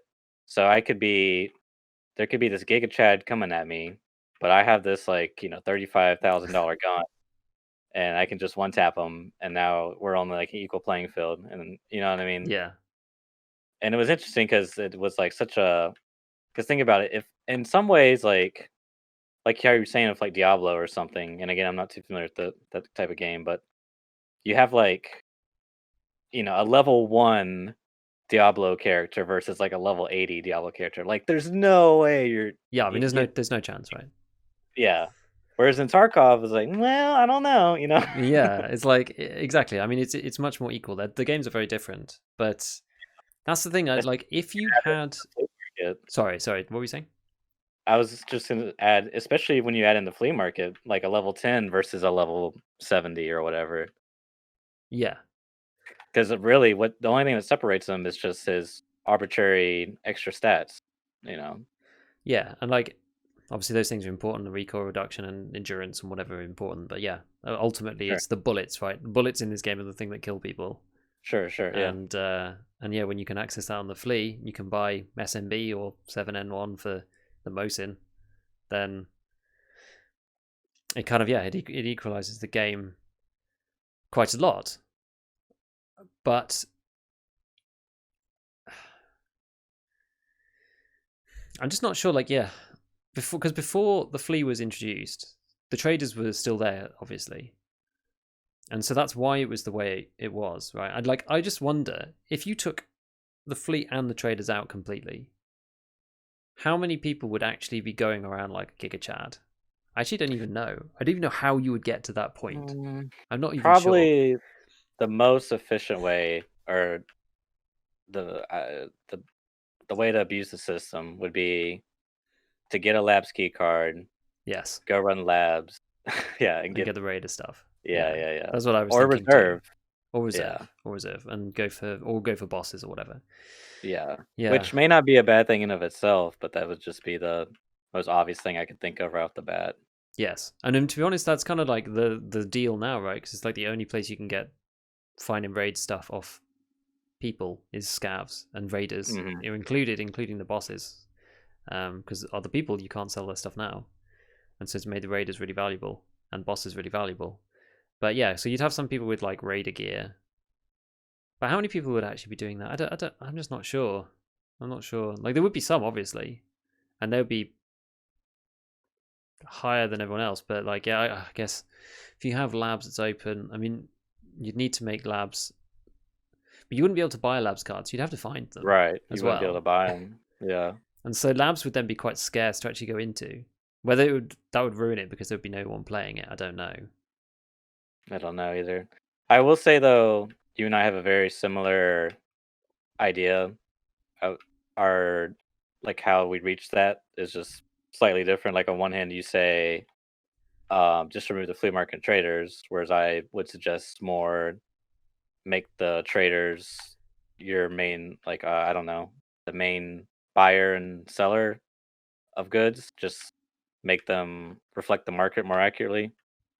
Um, but I think we both have very similar way of looking at it, I think so, just from a yeah. different lens. I'm just not sure, unless you really change the loot drops, I just don't see how you can lengthen out the experience of progression without just removing it completely. I just don't see how you can do it. And or potentially tweaking loot per maps, and you can't, there's some kind of like progression in maps. I just don't see how you do it otherwise, because people are going to get to Endgame within a couple of months otherwise, and it's kind of like Yeah, inevitable. Unless the I trader do. prices start going like, it's up to like 1.3 million for a HK barrel and stuff, because everyone's trying to buy them. But everyone's got loads of money, so Hmm. I don't I know. do think eventually they will have it where streets is labs is locked behind streets, and I think they should also add reserve locked behind something. Like woods or Um, something, maybe, I don't know. yeah, Or even something two because maps. it like at the start for me like start a wipe. If I can get my hands on some BT, it's like oh man, and you just go reserve and try to get BT. I don't know if it's like a super effective strategy, but that's been one of my strategies for Mm. getting some good ammo for the AKs. Because I swear, like on reserve, it just constantly spawns there, like just BT ammo. Yeah, exactly. Like, there's a lot of people who do. I mean, it's not something that I've done, but a lot of people do that. Hmm. Yeah, that's what I'm saying. Like, maybe you have like not two maps in a row is not what I meant, but like maybe you have like customs and shoreline would both allow you to then go and play reserve afterwards. Like, you wouldn't maybe not necessarily just want the one map. But yeah, I think the interesting thing from streets to the labs is going to change it a bit, and it's going to be quite cool. But my only worry would be that no one would play like if you try to get into a lobby in labs, but there's no one on it. That's the only worry about it. Yeah, But that would be. Hmm. outside of that, I think it makes sense to make those places much harder to get to. And yeah, there just needs to be more tiers. Like Tarkov's almost too flat, because there's no, as I was saying before, there's no reason to take better or worse kit into different raids, and unless you're doing something for yourself very specifically. You're saying, oh, I'm going to do a low budget one, or I'm going to do a high budget one. There's not really, like, especially once you get to Endgame, there's not really any reason not to just take an M4 with 55A1 into every Yeah. raid. Like, why would you not? Because there's no scarcity, because you can just buy whatever you like. Hmm. Whereas, yeah, I don't know. I really do think it would be interesting to remove it all. I think it would change the progression completely. To have like, it would be such a long time before people had like really good gear. And even then, like, it was going to be mostly raider stuff. I don't even know where you get slicks. I've got no clue. Maybe they think change you some of the can get drops, them but from raiders. I think it's just a rare drop. I was looking at the prices earlier.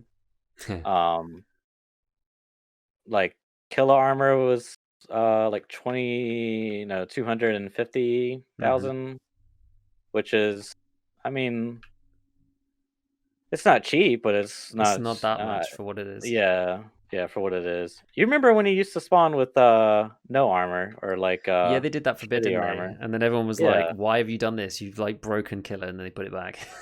Yeah, kind of weird how, because I guess in some ways they're trying to make killer armor scarce, but they ended up just making killer a bitch. Yes, exactly. Which is just It's like it's just strange. yeah, but yeah, the slick was, I noticed that went up in price since I last played. It's like doubled. When I It's like last six. looked, it was 650 to 700, and that was the Oh other wow, day. it's went up even more. Yeah, Yeah, I and think when I was looking, it was like three. Like when I last played, it was 300 mm, ish. mm, yeah, it's pretty crazy.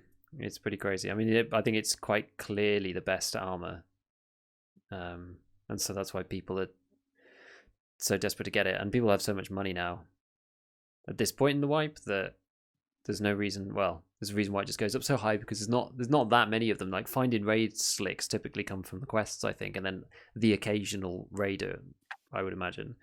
But there's like you get some from. I think I've got one from a quest, and so people sell them for that. Same thing with the Reap IRs or whatever, because you can get slicks a different way. You can make them. Sorry, barter for them. I mean, Yeah, which I don't know the price on that. from It's probably troopers. cheaper. I don't know. Maybe it's now okay. I don't know. Like before, it wasn't okay, but maybe it now works. I'm not sure. But Yeah, I'm not that's sure gone through either. like crazy inflation just because people are buying them because they're so good.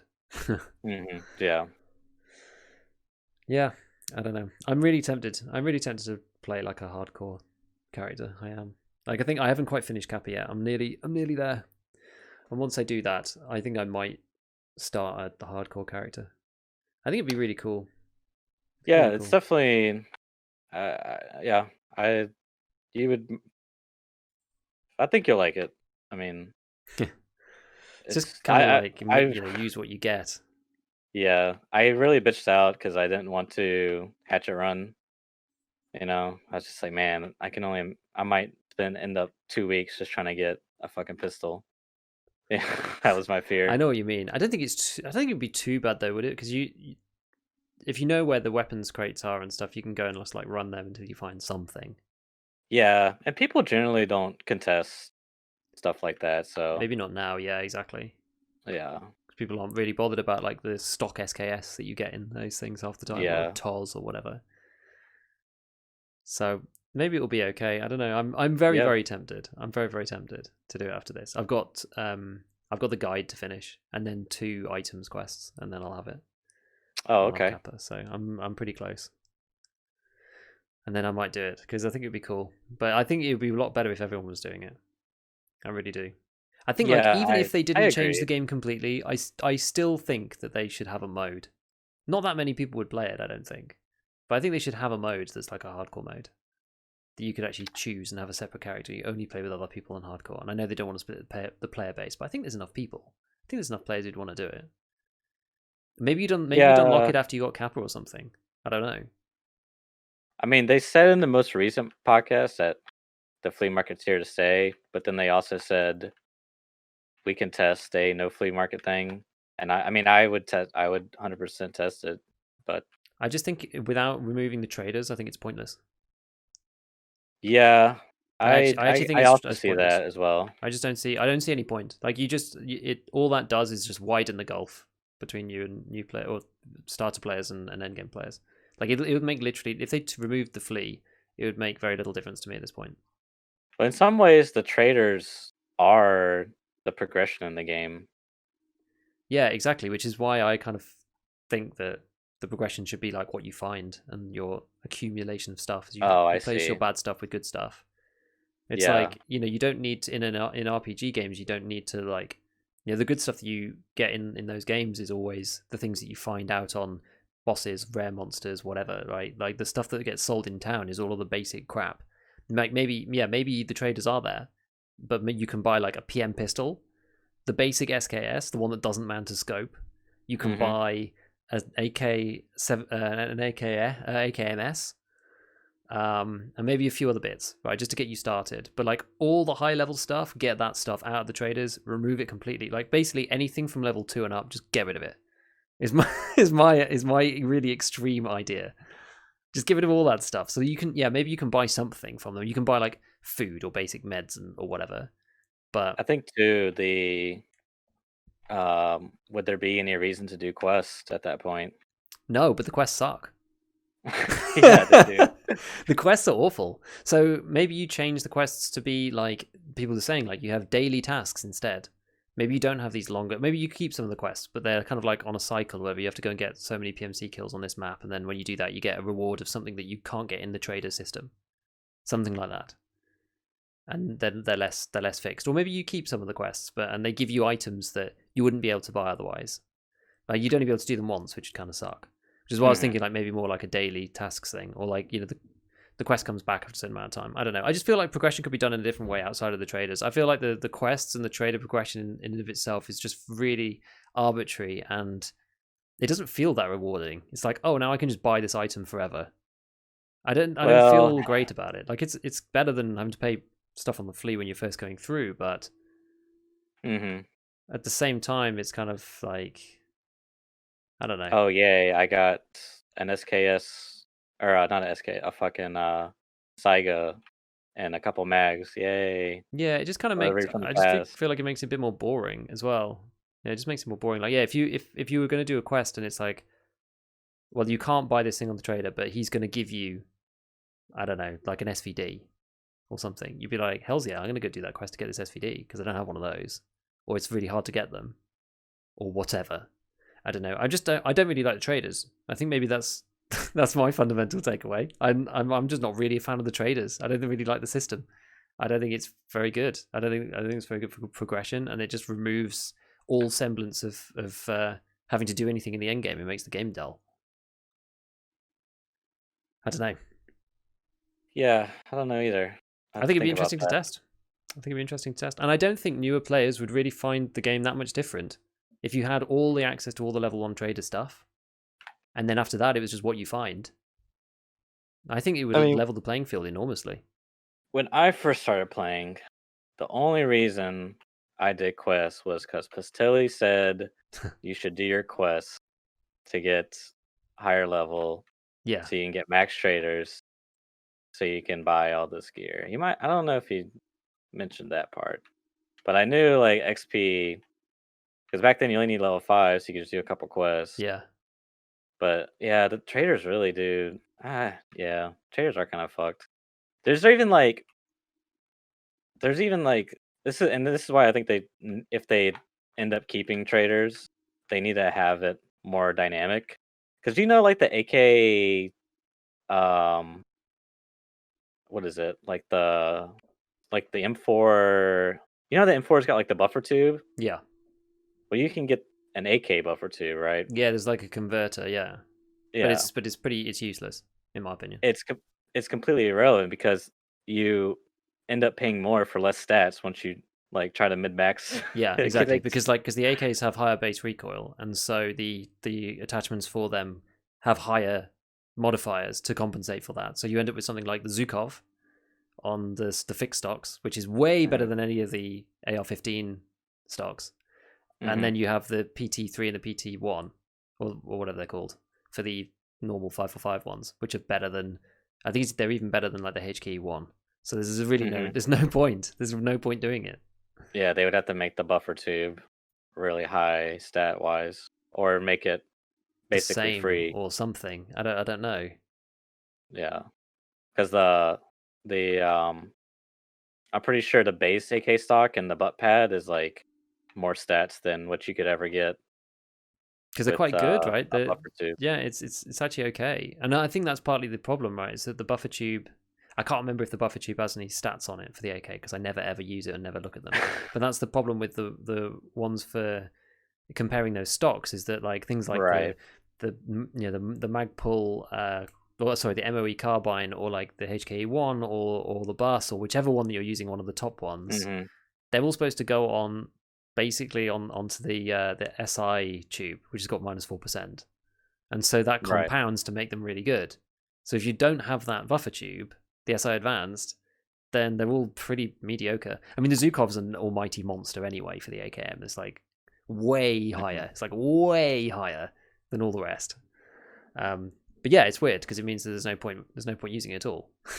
Yeah, I mean, there's another thing where, let's say you found an ADAR in raid, and you're like just started the game, you're level 2 or something. You're like, sick, I'm gonna go mod this, and you see like Peacekeeper, he's got some mods for AR platform, and then you go and you put on the standard. Uh, you swap out the Colt.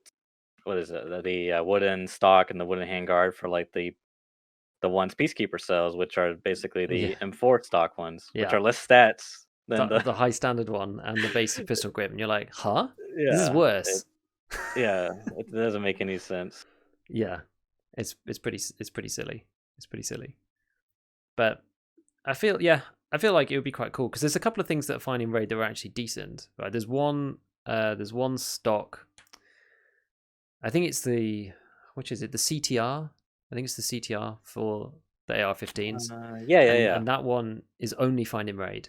And that one is Yep. quite expensive on the Flea. It's not the best in Mhm. slot for recoil, but it's like number 2, and it has the really good ergo. And so Yep. people really like it because it's a good balance. It doesn't necessarily Right. need to have like the top recoil. And that's quite expensive on the flea market. But that's kind of fun in some ways because you can't buy it from the traders. You have to find it in raid. But because I can just buy it on the flea, kind of takes the point out of it. I don't know. I feel like the Yeah. game would be better with level 1 traders only, and then all of the rest of it removed, and then from there you just like find the things you find, and there's some stuff that would be quite cool. And like if durability had more of a part as well, potentially, like you could then differentiate sort of between items. It's like if you had an AK drop, then maybe it would only have 30% durability to Mhm. start with or something, and maybe the parts would all have to have their own durabilities, and yeah, maybe you could repair them, but like it would all run down over time, and so it would force you to kind of like turn over your equipment. You couldn't just keep the same amazing equipment forever. I think it would level the playing field hugely because you couldn't just go and replace it with money either. Right. I think it would level the playing field a lot. I actually think it would be better. Like newer players wouldn't really notice, I don't think, and it would like cripple the people at the top. They yeah, they could do something like that where because on it's I'm actually like there's hardly any found in raid only gear slash attachments Yeah. slash weapons. Like a lot of it you can get from the traders. Mm-hmm. Like I didn't even realize you could get an RPK from Prapper. I was just checking RPKs. I was like, what? I didn't know he sells one. Yeah, But because like a lot of people are running them now. I think now half the time it's better to buy it from him. yeah, I think last when I checked the other day it was. But yeah, like they could maybe put like all the attachments. Like they could say, all right, we'll take s- I don't know, the shitty attachments. Those will all be traders, and then we'll have like an alternative attachment that like allows you to put on rails, but doesn't really give you any bonuses. And then they could say like the high ergo attachments will be found rate only. The super high recoil ones will be found rate only, and then the super balanced ones will be found rate only, and then everything else in between just have on traders or something. I don't know. Yeah, something along those lines. I feel like it would. I And feel they like could it do would the same with help. like armor Yeah. as well. Like class 4 is only traders and below. Because I think some people have suggested something similar when it comes to armor. Yeah, I don't remember. I don't remember when. I don't remember if anybody actually had spoken about that specifically. Because that's always the difficult thing, isn't it? It's like armor's so polarizing in that you run labs, you may as well not be wearing any because everyone's running like M61. You know, it's Um, like what's the counter to good armor? yeah, good bullets, right? And so, Right. What's the counter to good bullets? yeah, there isn't anything. Yeah. It's not getting hit. So yeah, exactly. It's just kind of like it's the ultimate thing. Now, once they add the armor hit zone boxes, that might make it. You might see some diversity because then you'll have like different types of good ammo. Like high flesh ammo could be considered good ammo now because you could probably one tap someone in the exact pixel location of their chest. Yeah, I mean, I don't know whether that's just going to undermine armor further and just make it even more annoying and just make loads more rounds viable. That's I true. don't know. It's a very difficult one. It's a really, really tough one to be able to balance that because, yeah, I it's like on the I think it one just comes hand, back to scarcity. yeah, it's like on even the system itself though. It's kind of like, how do they want it to look? Do they want somebody with slick or level 6, or fort and level 6 Yeah. all over. Like, what do they want that to look like? Do they want someone to be able to be one shot with the highest tier round in the game, or do they want that to give them some protection? I'm not sure like what their vision is on that and how they think about it, because there's two philosophies on it, right? It's either like, oh, you have the highest tier armor, so it gives you a chance to protect even against the highest tier rounds, or the highest tier rounds are going to shoot through it like butter. And I mean, it's the latter at the moment. Well, I think what in an ideal world, how it would work, at least to me, would be that these really good gear sets are really scarce. So if you decide to use them to produce money or, I don't know, accomplish something in Tarkov, then you start getting a lot of diminishing returns, right? Because if you fail and die, then that goes on to someone else, right? And you lose a lot, yeah. Yeah, I mean your cost is so high. Um, yeah, I just feel like there's just not enough scarcity in Tarkov. I don't know how they plan to make it. If they want to make it like COD, where it's like everyone's running M4s, or if they want to make it like DayZ, where everyone's running a butter knife. I don't know. But it's down to the traders, because the traders remove the scarcity. I think that's ultimately what I've taken I away think from so this too. conversation. I've kind of convinced myself it's the traders that remove the scarcity, because even with global limits, player limits, or whatever, like either the player limits need to be really low, or they need to like cycle the trader gears. It's like this week the traders are only selling an AK, or they're only selling M4s, or they're only selling this type of ammo, or something, or just remove it completely, or I don't know. They can't just sell every item in the game like they basically do now, because they Yeah, pretty much do, that's right? They true. pretty much sell every item in the game. They sell a lot for sure. I mean, in some ways they have to sell certain items because, like, for example, like a gas tube, like they have to sell that. I would think, anyways. Because you could buy a receiver and not have a gas tube. So yeah, they would have to sell a pistol grip, but they don't have to sell like every variation of it, right? Yeah, So to be able to sell the things to allow you to actually make any gun, like, well, maybe I guess like any basic gun to not be red. exactly, That would be fine. But then like maybe even the higher tier guns, things like P90s or whatever, like you would just find bits bit by bit and have to put them together. Like if it's above a certain tier, that would be cool, right? And then it's like, oh, hmm, dude, this guy's got P90. Like that's insane, because you have to put it together over like multiple raids. Like it takes you like 2 weeks to see all the bits for it, and it doesn't damage the game for you not being able to run the gun, because you can use other stuff. That's fine. But when you do right, manage to put it together, like that's like a holy shit moment, right? And that's what you yeah, want. Like, I feel like Tarkov, especially at the end game, it just like lacks those like holy crap, like I've got this item, like oh this guy's running this thing, and you just never see it because the parts are yeah, super rare. Like what's an FNP90 doing in Tarkov anyway? It's like. Maybe it'd be task related or something. You'd have to do like a whole bunch of stuff to get like you get like a piece from the traders, or maybe you get to like you do a task for a very specific trader, and you get to like pick a piece of a gun that you want him to get in for you, and like he'll like Skier will like import it from the west like a week later if you do a task for him. So you're like, oh, I need the charging handle for P90. I just cannot find it anywhere. Oh, okay. Well, I'm going to do my task for Skier, where I'm saying, look, dude, I really need this weapon. Like bring the charging handle, and I'll do this task. And he was like, cool, you've done the task, fine, it'll be here a week later. There's lots of cool stuff they could do. I feel like there's so yeah, many cool things they could do. Like that'd be amazing, right? And then if yeah. people No, that's actually, pretty it would suck to lose it, but like if people found it, they'd be like, oh my god, that's nuts. Or like if you're right. using it, you're just like, man, this thing absolutely wrecks. Yeah, I mean it sounds pretty easy for them to implement, where it's just like you don't get access to the complete. I mean, in some ways, it kind of ruins their whole like preset system because I mean Yeah. it's like 90% trader. I would assume for most things it's 90% trader stuff. Yeah, I think the preset But system is kind of silly yeah, anyway. I mean, it's like it assumes you're just going to be able to buy everything automatically off the flea market. Like it's almost kind of too automated. I know people wanted to have it like that, but it's only hmm, necessary if you're buying the same kit over and over and over and over again. And I'm actually surprised they did it, to be honest.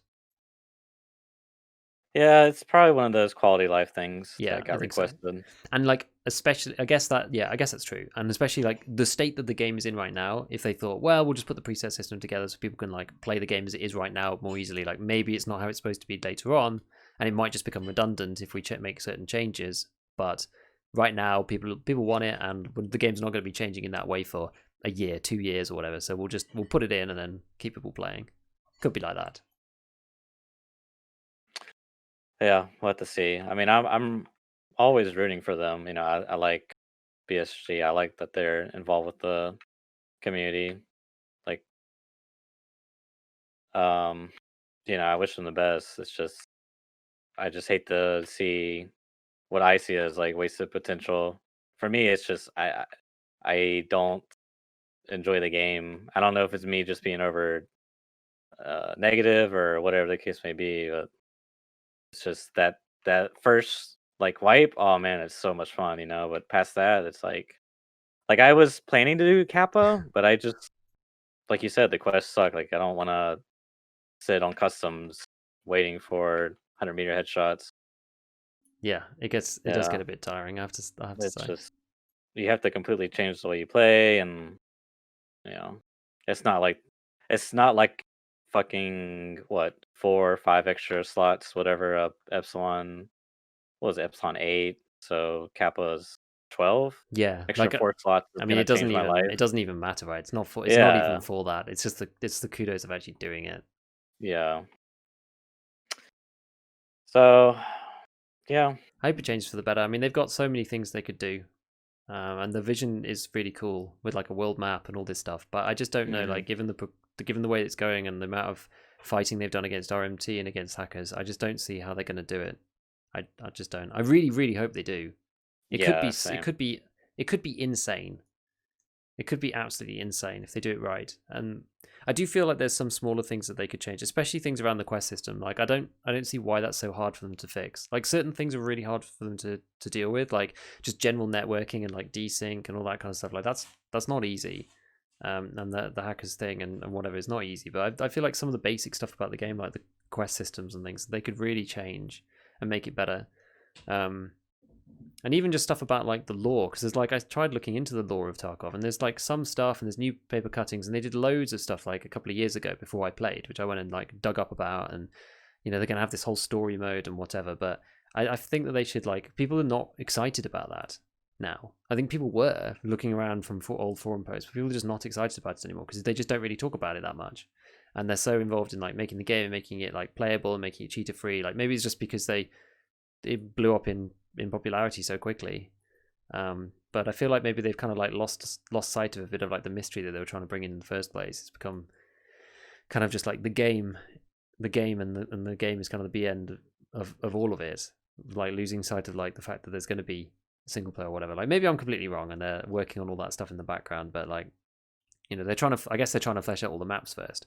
But I still think there'll be easy ways to kind of like bring stuff back into the game and say, oh, um, this is why various things happened. It's like that's the video that I made, which is like the day in the life video. That's exactly what I was trying to do, which is try and give an explanation to some of the stuff. It's like, oh, if they're going to expand this map or they're going to do this thing there or whatever. I feel like they could do more events and things like that that would actually bring excitement into the game and something that's a bit different and kind of explain like what's happening, why people are there, like why are you even there in the first place? Like people aren't part of a broader thing that's like bigger than themselves. It's like I kind of got inspired by reading something about like Fortnite is not a game that I play or really Mhm. appreciate in any way, but I read a whole article about like the different seasons of Fortnite and how they've kind of like got this kind of like ongoing storyline and like the map changes because of there's things that happen, and then like at the end of the last one, like everyone went into this black hole and the whole thing blew up and you couldn't even access the game, and it was like a big publicity stunt. But I was Mhm. like, despite what you might think about Fortnite, that's so smart and that's so Yeah. clever, and it gets people excited, and like everyone's talking about it, and it's like all the players are kind of in it together. I feel like they could do some stuff like that at least, and it would drive people's interest, and people would be more excited about it. Whereas right now, it's just like going in with Chad Gear killing each other.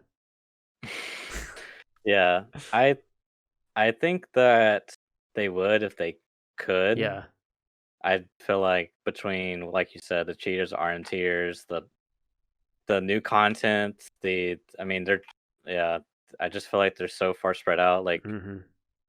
I'm, I've heard people say, and I would take their word for it, that the developers just don't play their game because they probably have no time to. So they're like, they don't even they're so unaware of so many minor what maybe they would see as like minor issues.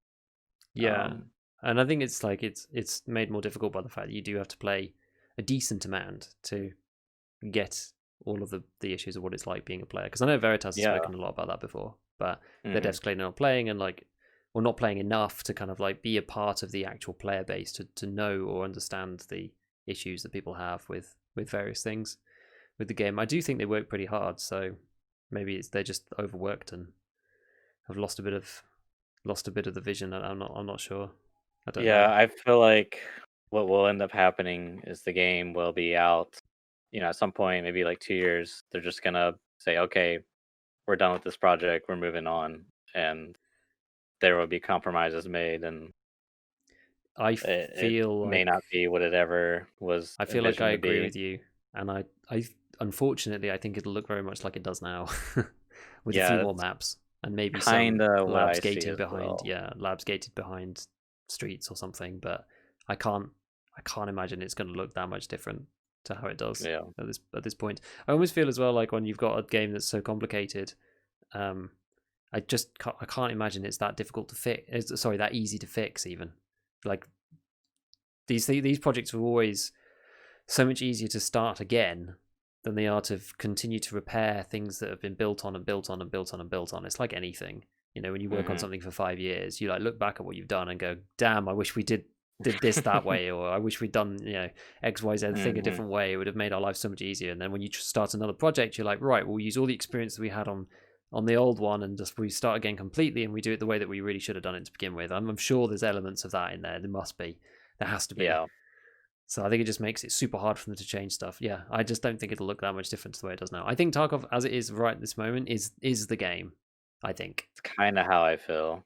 Yeah. and I I mean, think a I lot of hope people it feel that way. changes for the best, but Me too. I desperately hope that it isn't, but I think it might be. because the other thing is they want to make that single player game, Russia 2020, Yes. or what is it, 2028, something like Yeah, I think that. so. Yeah. So, yeah, I mean, maybe what will happen is, the game won't be what it was ever envisioned, but someone else will come along and do it better, or not better, but try to improve upon what was already there. Potentially. I've thought about that as well. I think the one issue is that I don't know how they really get around the whole copyright issue, but they just have like all of the parts from all the manufacturers and they just don't care. I think it might maybe because it's just they sit in Russia and no one's going to sue them. Oh, But like the gun yeah, names and stuff. yeah, because I it's don't like know, it's all actually. That's a good question. legit, and it's one of those Right. things where I don't think anybody else can actually do that. Yeah, I don't know. But yeah, if someone made like a more realistic version, I don't know. Like I don't even know of any game that's in the making. I mean, the games seem to be going more arcade as time goes on. You've kind of gone from PUBG to Fortnite to Apex Legends to Valorant to Hmm. Hyperscape and all of these ones, right? It's like it seems to be going more arcadey and more like Quake and Unreal Tournament than the other way into kind of mil sims.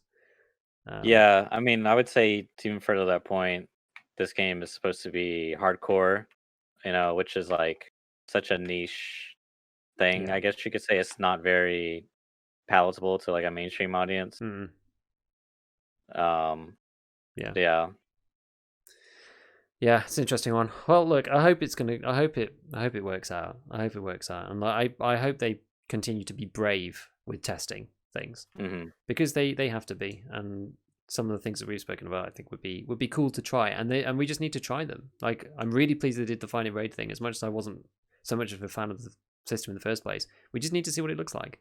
We need to try stuff yeah, and see what happens. And if it's bad, then change it back. It's what it's for. It's what the beta's for. But people are getting fed up, and I think they need to try things. Otherwise, it's just going to end up falling into obscurity and people losing their patience with it. But on the other hand, there's nothing else really like it, so it's very hard to. There's nowhere to go. yeah. Well, I think they said in the most recent podcast that they are next patch. They're gonna or they're working on private test servers or something of that nature.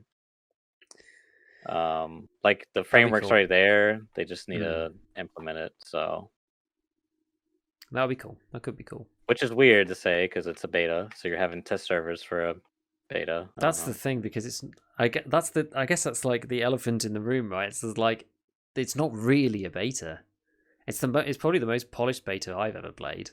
And yeah, it is a good beta. I will give them that. And it's like, not between top 10 or top 20 watched game on Twitch. Like, it's barely it's beta in name only. I feel like they haven't released it, but the gaming community has deemed it be released. If you know what I mean. It's like there's only so long you can say, oh, it's under development, before it's just kind of like, nah, this game is basically released, guys. Like you're saying it's beta and you're hiding behind that sometimes, or at least people on Reddit do. I don't know whether the devs do, but you got to stop kidding yourselves that this is a beta, because it really isn't at this point.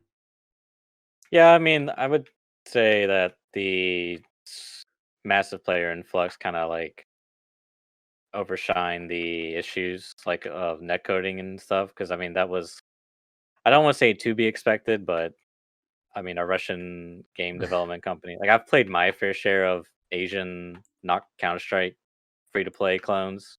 Okay. So like I'm pretty and they're not betas, you know what I mean? They're like, this is the game, but it's like it's been so bad where you had to shoot ahead of where the player was going to go to actually hit them. Like when I'm not talking ping, I'm talking literally just the netcode was that bad. Yeah. So oh my god. yeah, I would think the I try not to give him too hard time on the netcode stuff, because that's kind of just, I feel like that's to be expected with the player influx and just the state of the game. Yeah, exactly. It's more of the kind of like, that's like a technical thing. This is more about like the philosophy of like how the game should look, and like the design choices, which is more important to be critical of as a player, I think, and like trying to get them to think about things in the right way and implement stuff in the right way. But for sure.